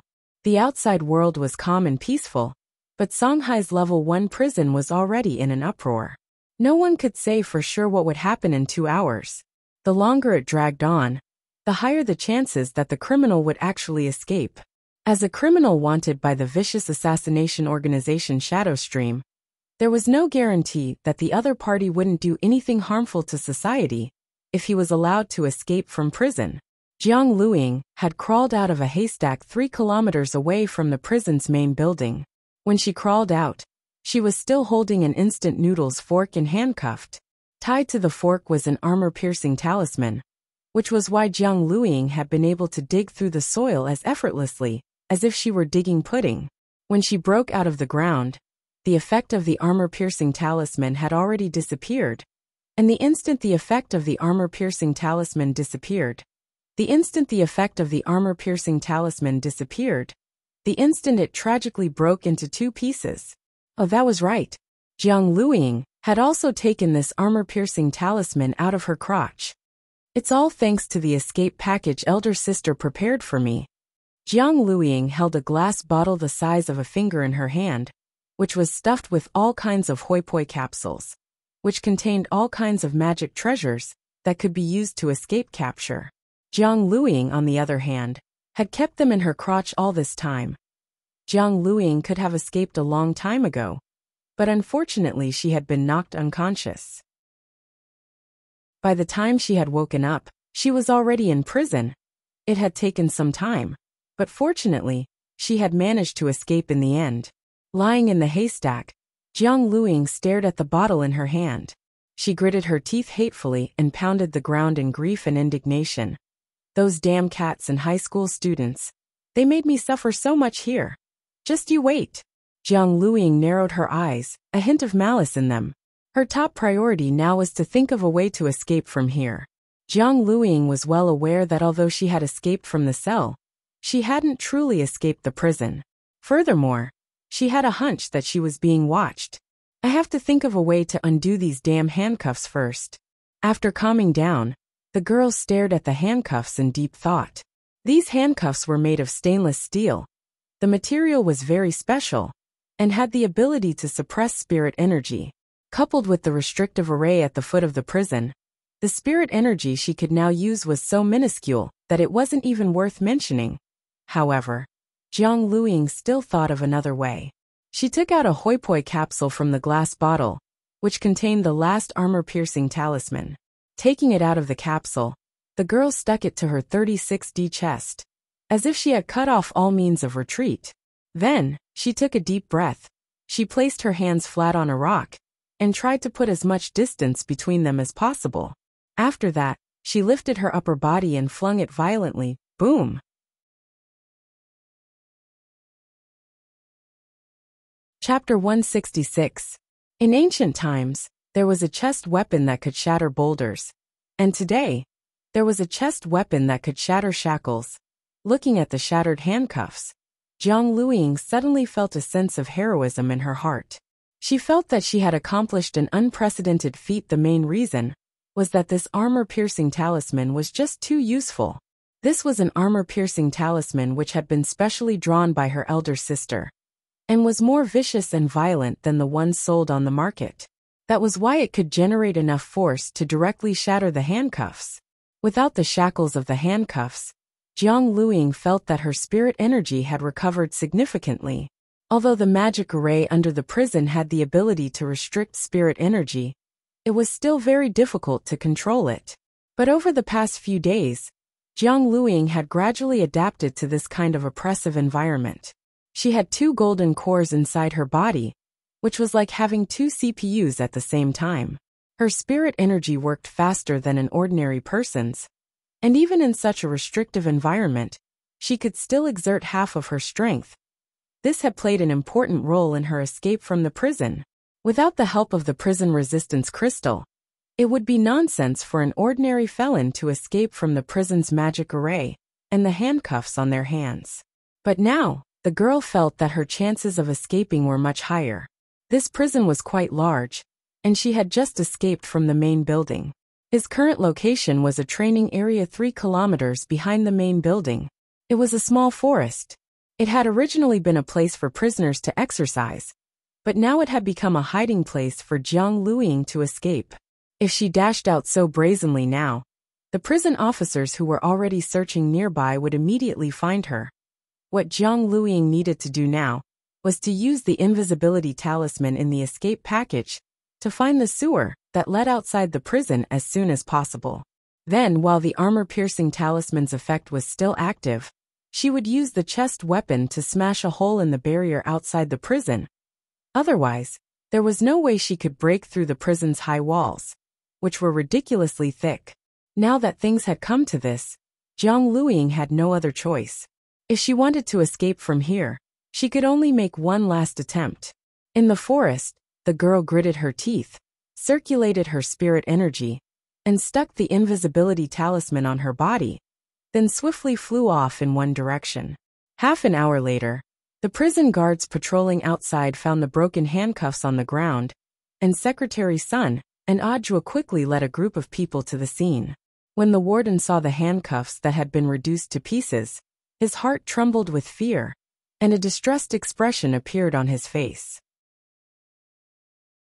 How did the other party destroy these handcuffs made of special materials under the restriction of the sealing circle and the handcuffs? Since the enemy has the ability to escape, destroying the handcuffs should be expected. Secretary Dakong gazed at the shards of the handcuffs and pondered a little. But what on earth could have such destructive power? Little Zhuozi, do you have any ideas? Audiobook was at a loss. The old secretary continued to speculate. The handcuffs of the first-class prisons in the country are all made of extremely dense and pure dark steel. This girl can actually cause such great damage to the handcuffs. This is enough to prove that they must have some kind of weapon of mass destruction on them. Warden, old secretary, do you think that this prisoner will harm the other felons in our prison? That's not it. Secretary Sun shook his head. This girl's #1 goal now is to escape, So the weapon of mass destruction she's carrying is very likely to be used to destroy the prison's high walls, or the barrier outside the walls. As soon as he finished speaking, a deafening roar traveled into everyone's ears. The warden held a walkie-talkie in his hand. Hurry up and check. What's that sound? Very quickly, several prison guards on the other end of the walkie-talkie reported. Reporting. We found the target. The target is destroying the barrier. Warden. Then hurry up and subdue the target. Prison guard. Reporting. The target is moving very fast, and seems to have used an invisibility talisman. We're using a scanner to locate the target. Warden. After locating the target, immediately seize the weapon and arrest her. Seize the weapon. Outside the high-class prison's barrier, the girl's figure was exposed under the scanner. A group of prison guards stared at the girl who was holding her chest and smashing the barrier with all her might, and couldn't help falling into deep thought. It was June 4th on Saturday in the 6th week of the semester. When Wang Ling got up in the morning and turned on the TV, he noticed that the same news was being repeated on all the channels. At around 1800 hours last night, a felon from Songhai's high-class prison destroyed the barrier and successfully escaped. Wang Ling was surprised to discover that this girl was actually the person who had been captured at number 59 high school back then. According to the relevant investigation by the Cultivation Police, it had been confirmed that this girl was in fact the younger sister of the Master of Shadow Stream. It was precisely because of this identity that the girl hadn't gone through the judicial process at that time, and had been directly sent to Songhai First Prison to be locked up. Wang Ling calculated carefully that it had already been 3 weeks, or almost a month, since the incident had happened. There are so many prison guards in the prison, but they can't even keep an eye on a girl. The old man sat in front of the TV and drank some vegetable porridge before directly turning it off. Dad, why did you turn off the TV? Father Wang was watching happily, because he realized that this girl's breasts were quite big. Of course, this wasn't the main point. The main point was that Father Wang was more curious about how this girl had broken out of prison, and wanted to see the follow-up news report. The old man shook his head. Even if the news doesn't continue broadcasting, I can probably guess what's going to happen. Based on the usual news routine, when something this big happens, the relevant department leader will most likely shift the blame to someone else. If you don't believe me, I'll turn it on again for you to see. The old man turned the TV back on. Coincidentally, the news was at the same time that the person in charge of Songhai First Prison was making a statement. Surrounded by cameras and microphones from reporters from all over the country, a prison warden, who looked to be in his late 20s, had a gloomy expression on his face. I'm very sorry to have caused everyone to worry. Actually, the situation this time isn't as serious as we thought. We've already issued a national wanted order, and we've already found clues leading to the fugitive's escape. We'll immediately organize forces to arrest and bring the fugitive to justice. A female reporter wearing black-rimmed glasses asked. Warden Liang, can you explain the main reason for the fugitive's escape this time? Actually, the mistake this time was that our prison used newcomers. These newcomers aren't very familiar with the job, so when the fugitive was taken into custody in the prison, speaking up to this point, this Warden Liang lowered his head with a sorrowful expression. Speaking up to this point, this Warden Liang lowered his head with a sorrowful expression. Yes, that's right. All of this is the fault of the temporary workers.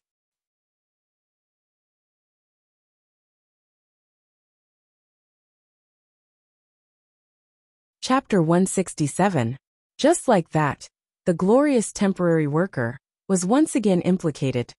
Wang Ling knew that this was a common statement used by the relevant departments in Huaxiao Nation, just like the strong condemnation and protest of Huaxiao's Ministry of Foreign Affairs. This set of rhetoric had been carefully designed, and it was suitable for all kinds of interview questions. Although the news of the girl's prison break was spreading like wildfire, there were very few news reports about it online. Wang Ling clicked on several news apps, and there were only a few comments on the relevant news reports. It was very obvious that this matter had been suppressed. Just like Mother Wang's groping incident last time, Warden Liang had played it down on TV, but Wang Ling had a bad feeling looking at the news reports. His eyelids were twitching again, and this time, the disaster warning was actually 3 stars thus. Although it was Saturday, Wang Ling was home and didn't go anywhere, he felt uneasy. The frequent twitching of his eyelids gave him a hint of anxiety. What would the jailbreak girl do after she got out of prison? Wang Ling lay on his back on his bed and crossed his arms as a pillow as he thought distractedly. It was clearly impossible for her to seek revenge on number 59 high school and number 60 high school now that she had escaped from prison. Most of the students in the school were on vacation. Even if they came looking for trouble, there were still so many teachers on duty who wouldn't give the Shadow Stream killer an opportunity to take advantage of. Looking for Wang Ming sounded even more unreliable. Huaxiao's top leaders all knew about the grudge between the strongest brain and this Shadow Stream girl. Once the news of her prison break got out, they would definitely send more people to protect Wang Ming. Then, the only person left to swiftly retaliate against in a short period of time was black charcoal. When a person had nowhere to vent their anger, they would naturally look for a soft persimmon to pinch. Wang Ling felt that Zheng Tan was now in a very dangerous situation. Wang Ling turned into a white Persian cat, and once again appeared under that old willow tree in number 59 high school. Considering the urgency of the situation, Wang Ling had directly teleported over. Wang Ling carefully sensed his surroundings and realized that it was all quiet, and there was no sound at all. He lay down at the mouth of the tree hole and sensed for a moment, but there wasn't the slightest trace of an aura inside. Whether it was the original chief of staff, Battalion 1 Commander the Monk, or Zheng Tan's Cavalry Battalion, Infantry Battalion and Air Force, none of them were here. Wang Ling opened his eyes and used the Heavenly Eye flashback spell. The scene in front of him started to flow backward, but he didn't capture any information. This proved that charcoal had left at least half an hour ago. What's more, they had turned out in full force.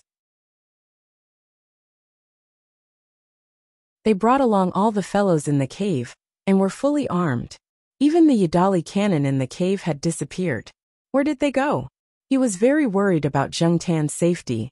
Through his aura search, he could confirm that Zheng Tan and the others were already far away from Peiyuan district. It had been at least 12 hours since they left the tree hole, which was earlier than he had expected. Now there was only one way to find Zheng Tan. In a mysterious laboratory on the border of Huaxiao Nation, a man in black tights was engrossed in research. In his hands were the blueprints for the Armstrong Cyclone Jet Armstrong cannon. Since the laboratory had been destroyed the last time, Little Black had been trying to restore this cannon, which he had painstakingly developed.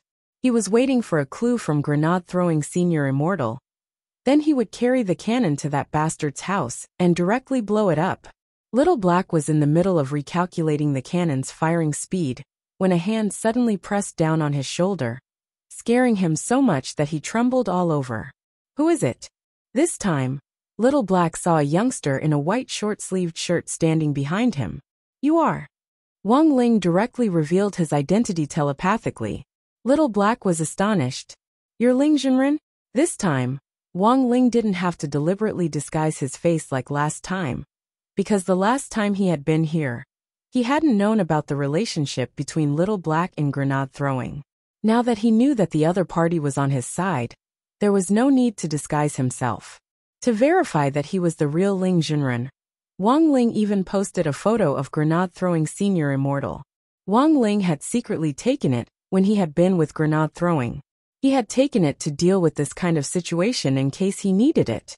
Looking at grenade-throwing Senior Immortal's smiling face in the photo, which was as bright as a chrysanthemum, Little Black's doubts about the youngster's identity were completely dispelled. It was only when he was with Ling Junren that this cultivation forum leader would smile like a fool. So it really is Ling Junren. My apologies, my apologies. Little Black cupped his fists excitedly. So this was the big shot who was going to help him find that bastard who had destroyed the lab. He actually looked so young. What business do you have with me, Ling Junren? Wang Ling didn't beat around the bush, and directly gave Little Black a sketch of Zheng Tan that he had prepared beforehand, as well as the specific location of the willow tree. Can you find it? When Little Black saw the sketch of Zheng Tan, it instantly dawned on him. It turned out that Ling Zhenren's cat had gone missing. But why had it appeared in this strange location? Could it be that big shots in the cultivation world nowadays like to raise their pets freely?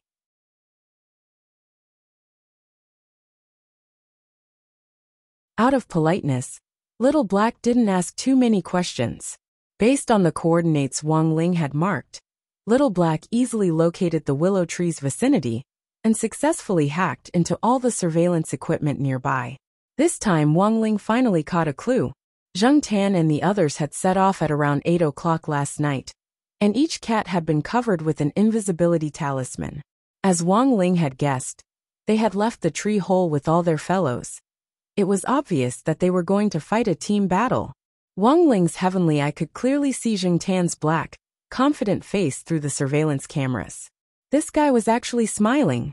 But what kind of team battle was it that was worth Zheng Tan mobilizing all its forces? While Wang Ling was worried, he was also a little curious. Little Black was indeed Little Black.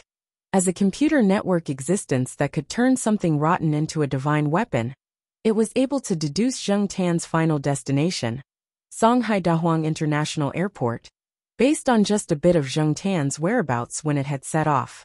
Airport this time, whether it was Little Black or Wang Ling, both of them were utterly shocked. Little Black hacked into the airport ticketing system and investigated all the transaction records for that day. In the end, it discovered a set of rather strange data. After analyzing it, Little Black had an incredulous expression on its face. Ling Zhenren, your cat is really too powerful. It actually chartered its own plane. Wang Ling was startled by Zheng Tan's actions.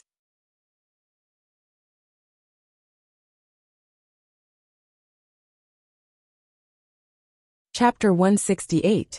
Thanks to various coincidences, Zheng Tan and Wang Ling's incarnation of Immortal Meow had fought together in number 59 high school. After returning that day, Zheng Tan had started to drill its independent regiment day and night, as if it had been injected with chicken blood. It had sent out several of its battalion commanders to expand its ranks and recruit soldiers everywhere. Now, Zheng Tan's subordinates alone already had the strength of 2 divisions of cats. Even its realm and strength had experienced unprecedented growth. In fact, all of this was thanks to Wang Ling. When it had shaken hands with Wang Ling for the last time, Zheng Tan had pulled its hand back to find that its palm had been stained with a few strands of white cat hair. The most amazing thing was that these strands of cat hair actually had the miraculous effect of condensing the spirit energy of heaven and earth. It was even more F***king effective than a high-level spirit gathering array. Just like that, from that day on, Zheng Tan's strength began to grow by leaps and bounds. In just one short month, it had actually reached the peak late golden core stage. As for Zheng Tan's operation this time, it had actually been premeditated. In this month, apart from cultivating, Zheng Tan had also learned from stray cats about a secret stronghold suspected to be Shadow Stream's headquarters. At that time, Zheng Tan had been thinking about this attack. Just yesterday, Zheng Tan had received news that the Shadow Stream girl had escaped from prison. At that time, Zheng Tan had felt that its chance had come. Zheng Tan had decided to take advantage of the fact that this girl was still on her way to seek revenge on them to lead its army north and stab the enemy headquarters in the ass.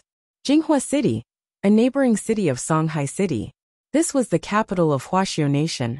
No one would have thought that Shadow Stream's current headquarters would be on an unremarkable hill on the outskirts of the capital. It seems that Ah Ying has already escaped successfully. The master of Shadow Stream, Jiang Luiyue, frowned as she sat in a high-back chair and watched news reports on the prison break. Any news of her? Tell her not to make any further moves, and to come back quickly, to avoid any more trouble. As she spoke, she turned her gaze to another figure next to her. It was an assassin in white with a golden armband and a dagger at his waist. His clothes were whiter than snow, and he looked like an immortal who had walked out of a painting. This person was called Emoli, and was one of Shadow Stream's gold-forged assassins. He was also their brains, and was stronger than Jiang Luiying. Don't worry, Lord. I've already sent someone to receive Miss Ah Ying. Emoli had a well-thought-out plan and calmly replied, It's just that Miss Ah Ing seems to still be a little indignant about what happened last time. After she shook off the prison guard's pursuit, she went to look for those cats to take revenge. Cat? Jiang Luiyue could vaguely sense that something was wrong. These cats clearly have very ordinary bloodlines, but their spiritual intelligence and realms are different from ordinary people's. They must have been taught by an expert. I think it's better not to provoke them. My lord, there's no need to worry. According to the information we've received, Miss Ah Ing seems to have barged into nothing. Emily replied softly. Barged in empty air? What do you mean? When Miss Ah Ing came to that area to search, she didn't find any traces of cats. The cats seemed to have evacuated in advance. Evacuate? Jiang Luiyue frowned, feeling that things weren't as simple as they seemed. She didn't know why, but she had become very wary of cats recently, because not long ago, she had found a kitten that seemed to have lost its way near the top of the mountain. The strangest thing was that this mountain was a private, forbidden area, which had been set up with a magic array. Even birds would detour around this place when passing by, so how had that cat gotten in? Jiang Luiyue pondered this deeply. This was the first time that Emily had seen Jiang Luiyue so worried, and she couldn't help asking, "What are you worried about, my lord?" "I'm worried that those cats might be plotting something." "Plotting?" Emily laughed. "My lord, are you worried that those cats will find this place and attack the headquarters?" As soon as she said this, there was suddenly a tremendous explosion outside the hall. Where did that explosion come from? Emily tilted her head. A shadow stream killer swiftly turned into a black shadow and appeared in front of Jiang Luiyue and Emily. "My lord, Lord Emily, the foot of the mountain is under fire." "Who's attacking the mountain?" Emily was shocked. "It's a large group of cats. A large group of cats is climbing the mountain. They're armed with heavy weapons, and there are tens of thousands of them. It seems they're going to attack the headquarters." Emily. For some reason, Emily's face hurt. Sure enough, there's something wrong with those cats. Jiang Luiyue grit her teeth. It was clear that these tens of thousands of cats had come prepared to attack the mountain with heavy weapons. Furthermore, the number of killers in the headquarters was very limited, so once they came under fire, her image as the master of Shadow Stream would completely collapse in the killer world. Emily, immediately gather everyone to protect the headquarters, and during this period, don't come into contact with those cats. No matter what, we have to defend the headquarters. Yes, my lord, I'll arrange it right away. Emily immediately nodded. This time, he finally realized how serious the situation was. Outside the hall, Emily stood at the highest point and shook it lightly 3 times. Spirit light flashed in his hand, and a string of magic bells appeared. He recited a spell, and the magic bells started to vibrate rapidly. With him as the center, invisible sound waves spread out in all directions. Ringing the magic bells 3 times was Shadow Stream's highest level command to gather. 2 hours, can we hold out until then? Emily felt a little worried, as he sensed the vigorous cat army charging up the mountain, at the foot of the mountain. Zheng Tan's attack on the mountain this time was completely independent, and hadn't been reported to the headquarters. In fact, in recent years, there had been countless cases of Shadow Stream killers abusing cats, and they had long since become enemies with cats all over the country. Cats all over Huaxiao Nation were also looking for Shadow Stream's headquarters, and had been trying to organize forces to launch an attack on it. Not long ago, the coordinates of Shadow Stream's headquarters had circulated among the cats, but they hadn't been verified yet, and all the cats were waiting for further confirmation from the headquarters. But no one had expected that before the headquarters had finished verifying the coordinates, Zheng Tan would actually make the first move. Zheng Tan's independent regiment was quite famous among the cat army led by the 3 cat tyrants, Tang Shi, Song Xiai and Yuan Chu. In the last few years, under the leadership of the 3 cat tyrants, the little tigers had been spread out all over the country, and had been secretly observing the movements of Shadow Stream killers everywhere. Thus, with Zheng Tan's attack on the mountain, all the stray cats in the nearby cities had been mobilized back then. Yuan Chu's capable cat General Li Yuanba had led the new cat army to catch a glimpse of Shadow Stream Killer's movements. Li Yuanba's new cat army was in Dongbei City, which was above Jinghua City. At that moment, in an abandoned sewer in Dongbei City, a sturdy yellow short-tailed cat from the new cat army headquarters was looking at a map with 2 staff cats at its side. Currently, Shadow Stream Killers in Dongbei City are gathering in a short period of time and are trying to head for the capital, Jinghua City, said one of the cat staff officers. Li Yuanba, what mission are they carrying out this time? They probably aren't. They're anxious to get closer to Jinghua City and aren't in the mood to fight. When they encounter a small disturbance from our cat army, they will quickly break away and take a detour. 2 days ago, Zheng Tian kept telling me that it was going to make big news. It looks like something big has happened. Li Yuanba narrowed its eyes and murmured softly. Otherwise, this bunch of Shadow Stream Killers wouldn't be so desperate to get closer to Jinghua City. That guy's headquarters must be there. Cat Staff Officer. Does Commander think that Shadow Stream's headquarters has been attacked? Zheng Tin only has 1 independent regiment, 1 regiment, and they dare attack the headquarters? Li Yuanba chuckled. Hee, why wouldn't they dare? There's nothing in this world that Zheng Tan doesn't dare to do. If it had 1 or 2 divisions, it would have King wiped out Shadow Stream long ago.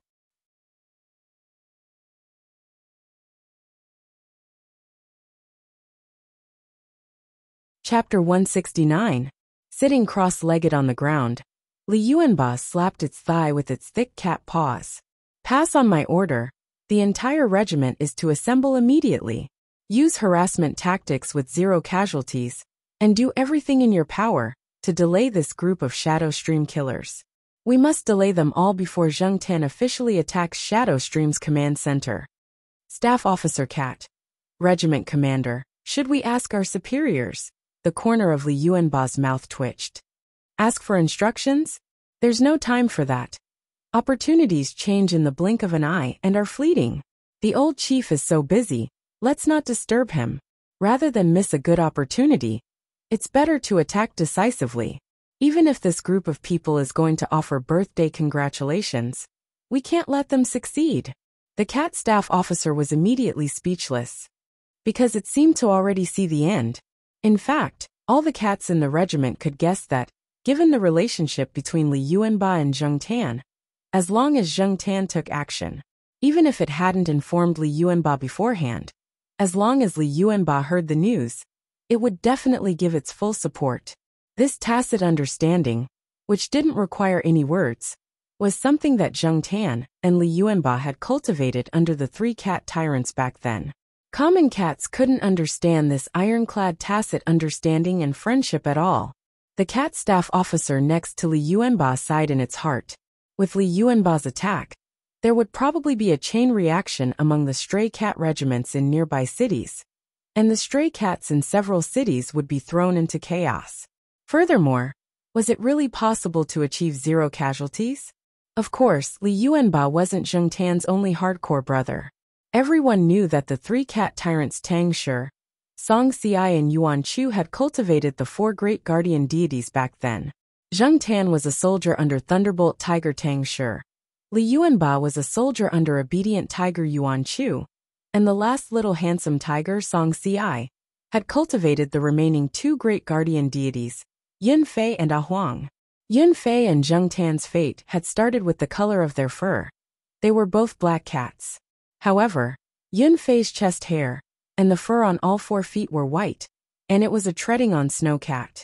Some people said that Yin Fei's breed was treading on snow on all 4s. Back then, Yin Fei and Zheng Tan had trained and carried out missions together at night, and thus had established a deep relationship.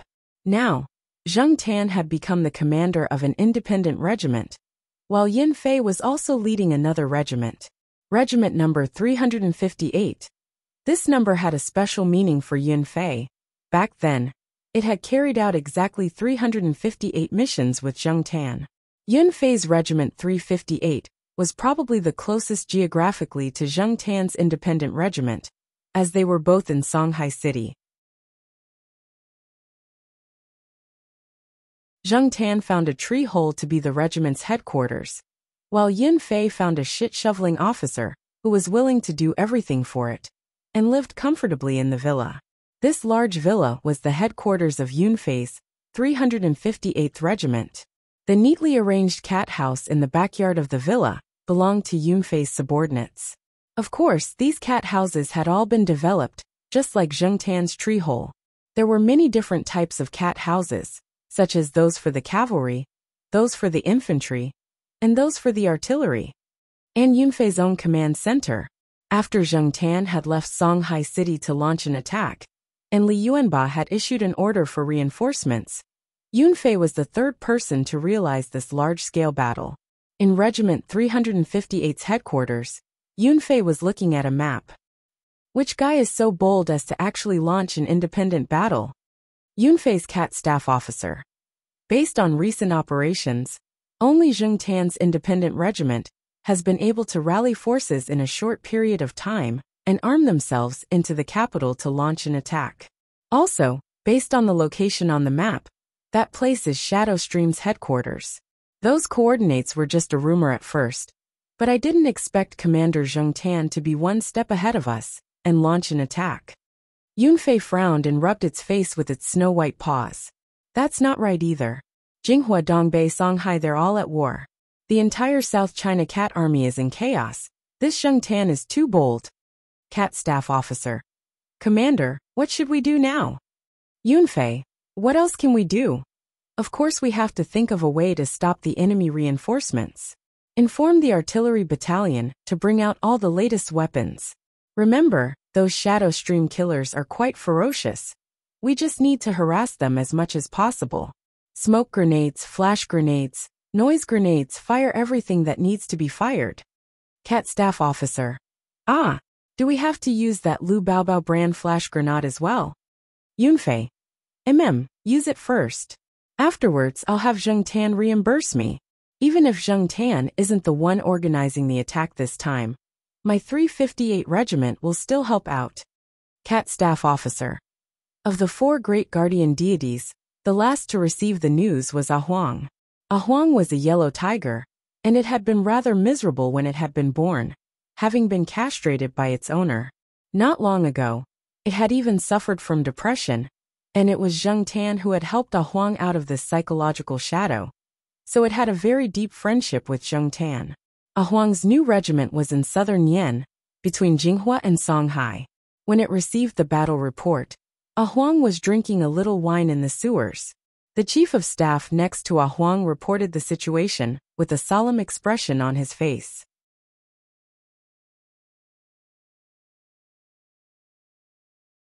We've just received word from our friendly forces liaison officer that Li Yuanba's new cat army, as well as some local stray cat organizations, have all joined the battle. Ahuang. Chief of staff. Even Yun Fei's 358 regiment is muddle-headed. They haven't received any instructions from their chief, and have no idea what's going on. Ahuang. Ha. It must be that guy Zheng Tan.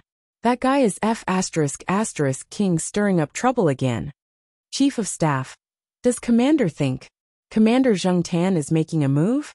The coordinates of that place seem to have only recently been confirmed to be Shadow Stream's headquarters. The chief hasn't given any instructions yet, but that guy is actually making a move ahead of time? Who knows what that guy is thinking? Its independent regiment has a grudge with Shadow Stream to begin with. Maybe it's trying to gain the initiative by striking first. Ahuang wagged its tail and chuckled. I've been mobilized by this guy's attack. It's even more awesome than the chief. In an apartment in downtown Jinghua, the bureau chief cat Thunderbolt Tiger Tangshur was on the phone, so angry that its fur was standing on end. What the hell is going on? If you don't even know what's going on, then what are you doing? Is your head made of a chamber pot? Obedient tiger Yuansu pressed its hands on the table with a pained expression. What's going on? Why did they all start fighting without even reporting to each other? Who's commanding the battle? K. They should have at least played a game before fighting. Who can tell me what the hell is going on? Omnipotent immortal meow. If only you were here. Song Ci heaved a helpless sigh. As soon as it said this, There was a flash of spirit light, and a cloud of smoke in the apartment, and a snow-white Persian cat appeared in front of the three cat tyrants. Wang Ling, who had transformed into a white Persian cat, floated in the air. The moment it saw the three cat tyrants, it heaved a slight sigh of relief.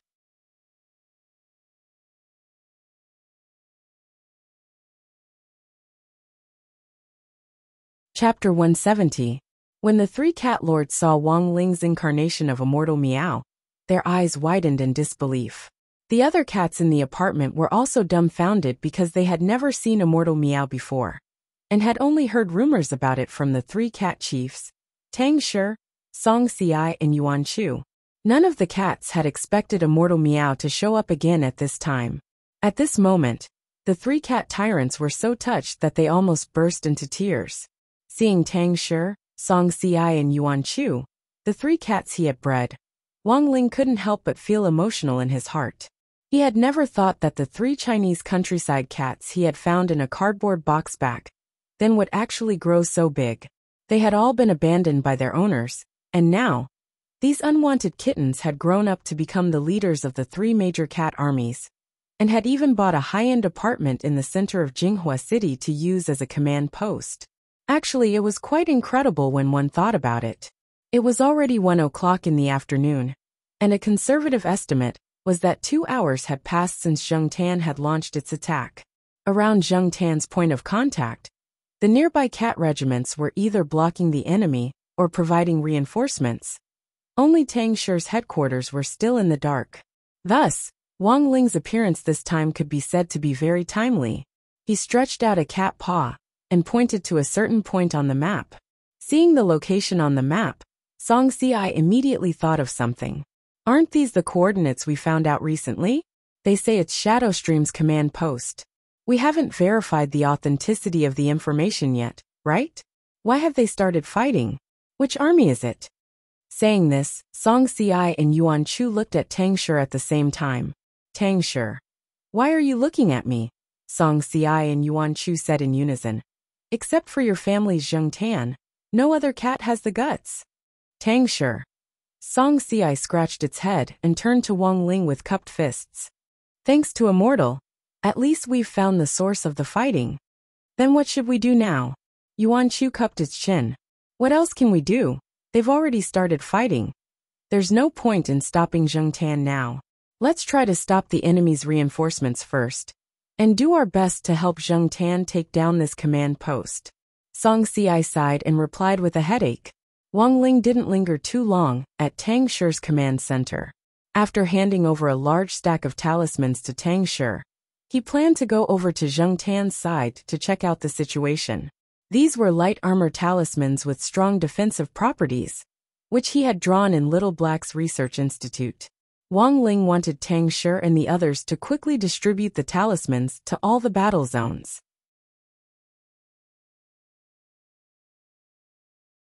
On top of the light armor talisman's original effect, Wang Ling added 2 identification spells and a dispersion spell. Within the effective area of the talisman, all cats would be automatically identified by the talisman and automatically connected for protection. Actually, the principle was pretty much the same as Wi-Fi. Oh, that was right. He had stolen this idea from the Wi-Fi pill that Immortal Toya was working on. It was already 1:30 in the afternoon, and Shadowstream's hidden command post on the hilltop was still doing its best to block Zhengtan's offensive. A total of more than 20 Shadowstream killers surrounded the headquarters, doing their best to cast all kinds of defensive spells and construct a defensive barrier. Before Shadowstream's reinforcements arrived, there were only 20 or so miserable people left in the command post. Commander, all sides are now maintaining an absolute advantage in their attacks, and we haven't suffered any casualties. Battalion 1 Commander the Monk was giving a brief report to Zhengtan, who was commanding from the rear. Everything was within Zhengtan's expectations. There weren't many people in Shadowstream's command post to begin with, even though some of them had higher realms. But once they were on the defensive, this realm was useless here. This group of killers was best at going around the back, stabbing and bursting out. As long as they could defend against this, they would be trapped on the hilltop and forced to construct a defensive array. This battle plan would already be halfway to success. Do we have enough artillery shells? Zheng Tan asked as it raised its high-powered military binoculars and looked at the hilltop. Enough, 2nd Battalion commander brought a lot this time. The monk replied. Zheng Tan, that's good. This time, our regiment has brought a total of 30 Yadali cannons, which gives us a sufficient advantage in terms of firepower. Pass on my orders. Tell 2nd Battalion commander not to be stingy with his artillery shells, and to bombard us continuously. Yes, commander, the monk replied. The continuous barrage of the Yadali cannons was very uncomfortable for the Shadow Stream killers on the hilltop, and they were doing their best to hold up the barrier. Feeling the fierce bombardment from outside, some of them felt their perlicues go numb from the shock. A Yadali cannon's durability was 10 times, and it would use up 1 time after firing 30 artillery shells. Thus, given that there were sufficient artillery shells, a Yadali cannon could fire 300 shells. The most important thing was that the power of this artillery shell was comparable to an all-out attack from a middle golden core cultivator. The most frightening thing was that this Yadali cannon also had the passive effect of increasing its firepower based on the number of women in its target. And among the Shadow Stream killers trapped on the hilltop, including the master of Shadow Stream Jiang Luiyue, there were a total of 6 female killers. This directly increased the power of the Yadali cannon by 60%. The rapid and fierce bombardment made Emily anxiously look outside the barrier. He was doing his best to strengthen the defense. He felt that if Shadow Stream's reinforcements didn't arrive soon, they really might not be able to hold out. One of the Shadow Stream killers had suffered internal injuries from the bombardment and couldn't help but vomit blood on the ground. Lord Emily, how about we surrender? Surrender? Emily gritted his teeth fiercely. Surrender to a bunch of cats? What kind of joke was this? My lord, what should we do now? Although he didn't want to surrender, Emily really wanted to cry, but had no tears to shed. Wasn't it said that animals couldn't become spirits after the founding of the People's Republic? They were about to become king immortals. Is there any way to contact Dying? Tell her to hide outside for the time being, and not to come back. Jiang Luiyue was also struggling to support the barrier. She had a bad feeling about this. Bzd. At that moment, there was a burst of spirit light in the air above the hilltop, and a snow-white figure suddenly appeared. Jiang Luiyue's eyes were very sharp, and she immediately saw that this was a white Persian cat. Her intuition told her that this Persian cat was in cahoots with the cats at the foot of the hill. But why had this cat appeared here? Had it been teleported in by a magic treasure? Jiang Luiyue didn't think too much about it. The situation was critical now. She stared at this white cat, bent down, and then abruptly pounced on it. Wang Ling, who had just teleported here, was still trying to lock onto Zheng Tan's position when he saw a woman actually directly attack with the ball in her arms, grabbing it tightly. Before Wang Ling could figure out what on earth this woman was up to, Jiang Luiyue grabbed him and lifted him high into the air. She then used a telepathic spell to shout down the hill. Cats at the foot of the hill, listen up. This little brother of yours is now our kitty pledge. Please stop your attacks. Otherwise, my venerable self will immediately kill him. Wang Ling.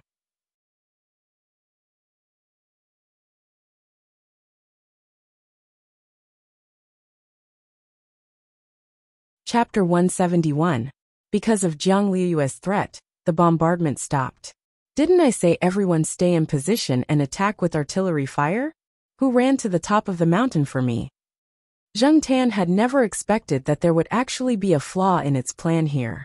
Grabbing its binoculars, the lens quickly swept toward the top of the mountain. Let me see which bastard it is. Then, Zheng Tan saw the snow-white figure in the woman's arms at the top of the mountain. Meow. Immortal meow. This time, Zheng Tan was dumbfounded. When Wang Ling had been caught by Jiang Luiyue, he had still been trying to sense Zheng Tan's aura. In the end, he discovered that clever Zheng Tan was still cowering at the foot of the mountain, and he instantly breathed a sigh of relief. At the same time, he marveled at Zheng Tan's command. Commanding tens of thousands of cats in battle, Zheng Tan had actually managed to achieve 0 casualties. Not only that, this group of Shadow Stream killers had been forced to cower at the top of the mountain by Zheng Tan's independent regiment's Yidali cannon, and didn't dare come down at all. Wang Ling realized that he had been worried for nothing. Zheng Tan had grown much faster than he had imagined. Turning his head to look at the woman holding him to her chest, Wang Ling knew that this was the legendary master of Shadow Stream. But the strange thing was that Wang Ling felt that the other party's aura was very weak.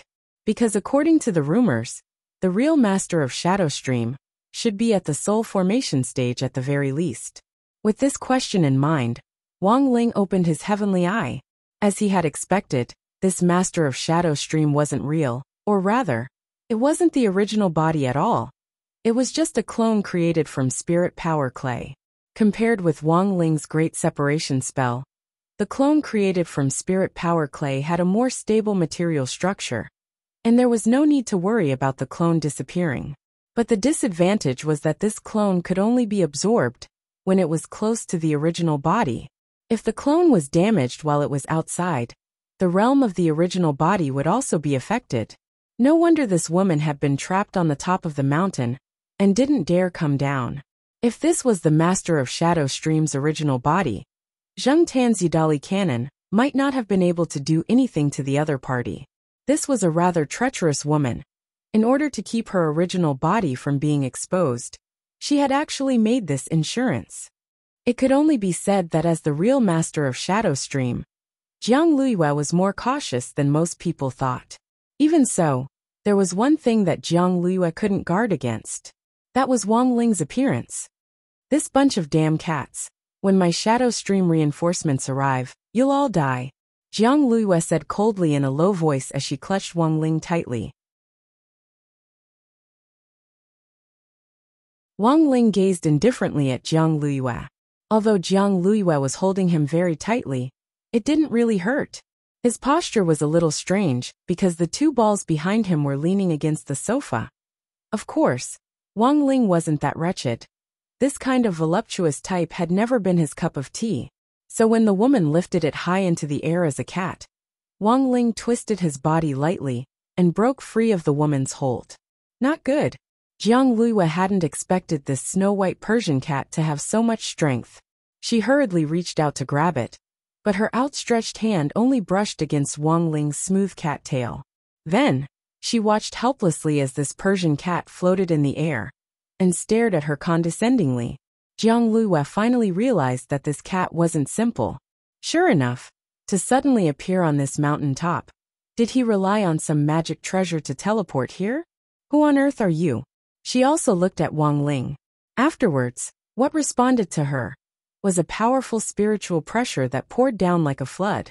Jiang Luiyue's eyes flashed with a strange light when she saw this white Persian cat. It wasn't just her.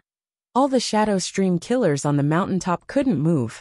Whether it was Jiang Luiyue or Mo Li, they all felt as if their blood had frozen, and their bodies were stiff, unable to move.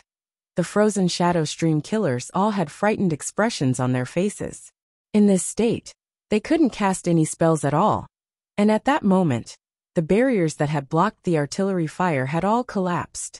Wang Ling looked down the mountain at Zheng Tan, who was holding its binoculars and waiting for his instructions. Wang Ling nodded from a distance. In the next moment, Zheng Tan roared several times as it opened fire.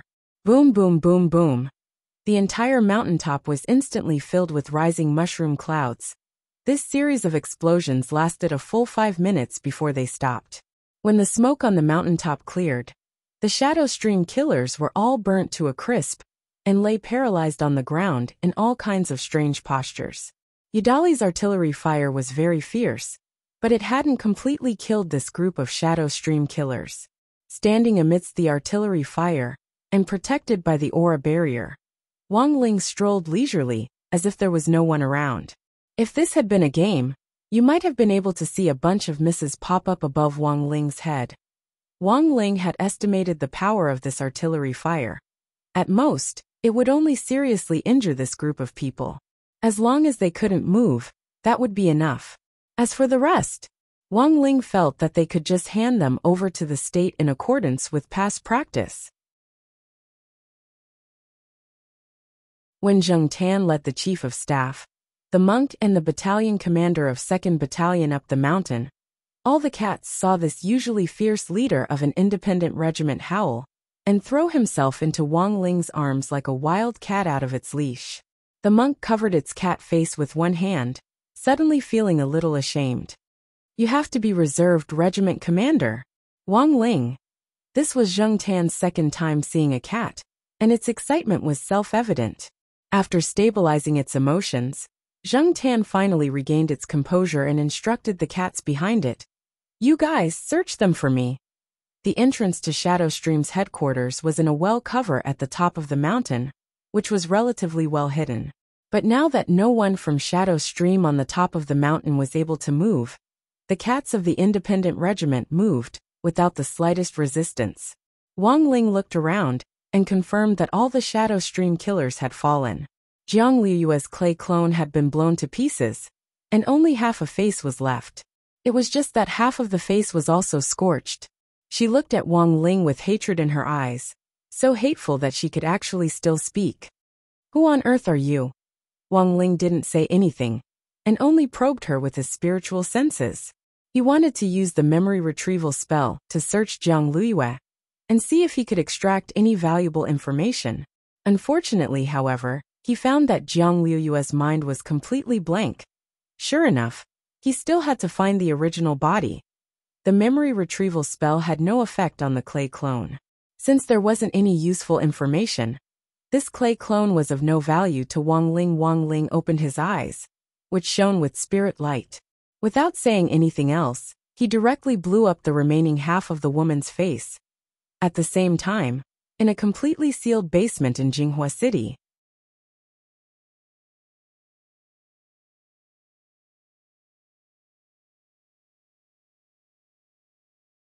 Chapter 172. In the secret underground room, Jiang Liyue clutched her chest as she struggled to adjust her breathing and rhythm, gritting her teeth in pain. The pain from the backlash from the destruction of the clay clone had inflicted unprecedented damage on her body. Her face was green and red from the pain, and she had even bitten her lip until it bled. At the same time, she endured the pain and cast a spirit talisman. Aying, hurry up and recover. This was the life talisman, which had once been linked to Jiang Liyue's soul, and could share her location after being cast. Jiang Liyue had been controlling her clay clone earlier, and hadn't had the time to use this life talisman to contact Jiang Liyue. She hoped that Jiang Liyue wouldn't go near Shadow Stream's headquarters, which had already been taken over by a large group of cats. But the life talisman floated in the air, and there was no response for a long time. The master of Shadow Stream pounded the ground in resentment. It was already too late. The monk and a group of cats rummaged through Shadow Stream's headquarters for a long time, and only seized some immortal elixirs and spirit medicines, as well as one-time use magic treasures. These magic treasures were used by Shadow Stream killers for assassination missions, and actually weren't of much use to a cat group like the Independent Regiment, which relied on direct firepower output. Apart from this, there were boxes upon boxes of money. There were stacks upon stacks of 100 yuan bills in the boxes, and there were dozens of them. There were also some gold bricks and antiques. The monk made a rough estimate. If these things were converted into HNY, they would be worth at least several billion. Wang Ling was deeply shocked by such an enormous amount of money. He felt that this was definitely the master of Shadow Stream's bad taste. From a cultivator's point of view, they often viewed worldly money as worthless. In Huaxiao Nation, HNY was still the most common currency, and anything could be bought in HNY. However, for cultivators, HNY was generally used for daily necessities. If they wanted to buy a magic treasure, they would usually trade it in elixirs or magic treasures of equivalent value, which was more intuitive and easier to understand. Otherwise, it would be very troublesome to count millions, or even tens of millions of dollars worth of money. Oh, by the way, it was worth mentioning that Father Wang had bought the Chanel brand magic sword for Wang Ling back then with gritted teeth, and 3 million yuan on his back. In order to count these coins, The salesperson at the flagship store of Chanel's Legend of the Sword and Fairy spent a full 3 hours. In the end, this immortal sword hadn't even warmed up in Wang Ling's hands when he broke it with a crack. "Commander, we're rich." The monk's face was full of excitement as it reported what it had seized to Zheng Tan. "All right, keep these things properly. From now on, all the cats in our independent regiment will be able to drink big bowls of milk and eat big mouthfuls of fish." Zheng Tan put its hands on its hips proudly. "But guild leader, there's something that looks very strange." As the monk spoke, he ordered the cats behind him to carry a stone box over. The stone box wasn't big, but it was quite heavy. 2 foundation establishment stage cats could barely lift it. When the stone box was placed on the ground, it was obvious that the loose soil on the ground immediately sunk in. The monk stared at the stone box and said, "This thing was found in the innermost room of Shadow Stream's headquarters. It looks a little like an antique. Guild leader, do you know what it is?" Wang Ling and Zheng Tan's gazes were focused on the stone box. It was squarish with curved corners, and had neat patterns on all 4 sides. It looked like a work of art. The reason why it had attracted the attention of the monk and the other staff officer cats was that they could smell the faint scent of blood on the stone box. "This thing has obviously been stained with blood, but I don't know what it is." Staring at the stone box, Zheng Tan frowned and turned its gaze to Wang Ling. "Immortal Meow, what do you think?" Wang Ling's pupils shone slightly as he scanned the entire stone box with his gaze. In the end, he was astonished to find that the inside of the stone box was hollow. It was actually a template, and from its shape, it looked very much like a mask. At that moment, the stone ghost mask flashed through Wang Ling's mind. He somehow felt that the pattern on the outside of the stone box had the same wonderful effect as the stone ghost's mask. In the end, Wang Ling put the stone box away. He felt that this thing should be able to provide grenade-throwing senior immortal with a lot of new clues about the stone ghost's mask. Of course, the cats in the independent regiment naturally wouldn't have any objections to Wang Ling taking the stone box away. This was Immortal Meow. Even if Immortal Meow wanted to hand over all the supplies they had seized, they wouldn't have any objections. In fact, it was just that Wang Ling wasn't interested in these supplies.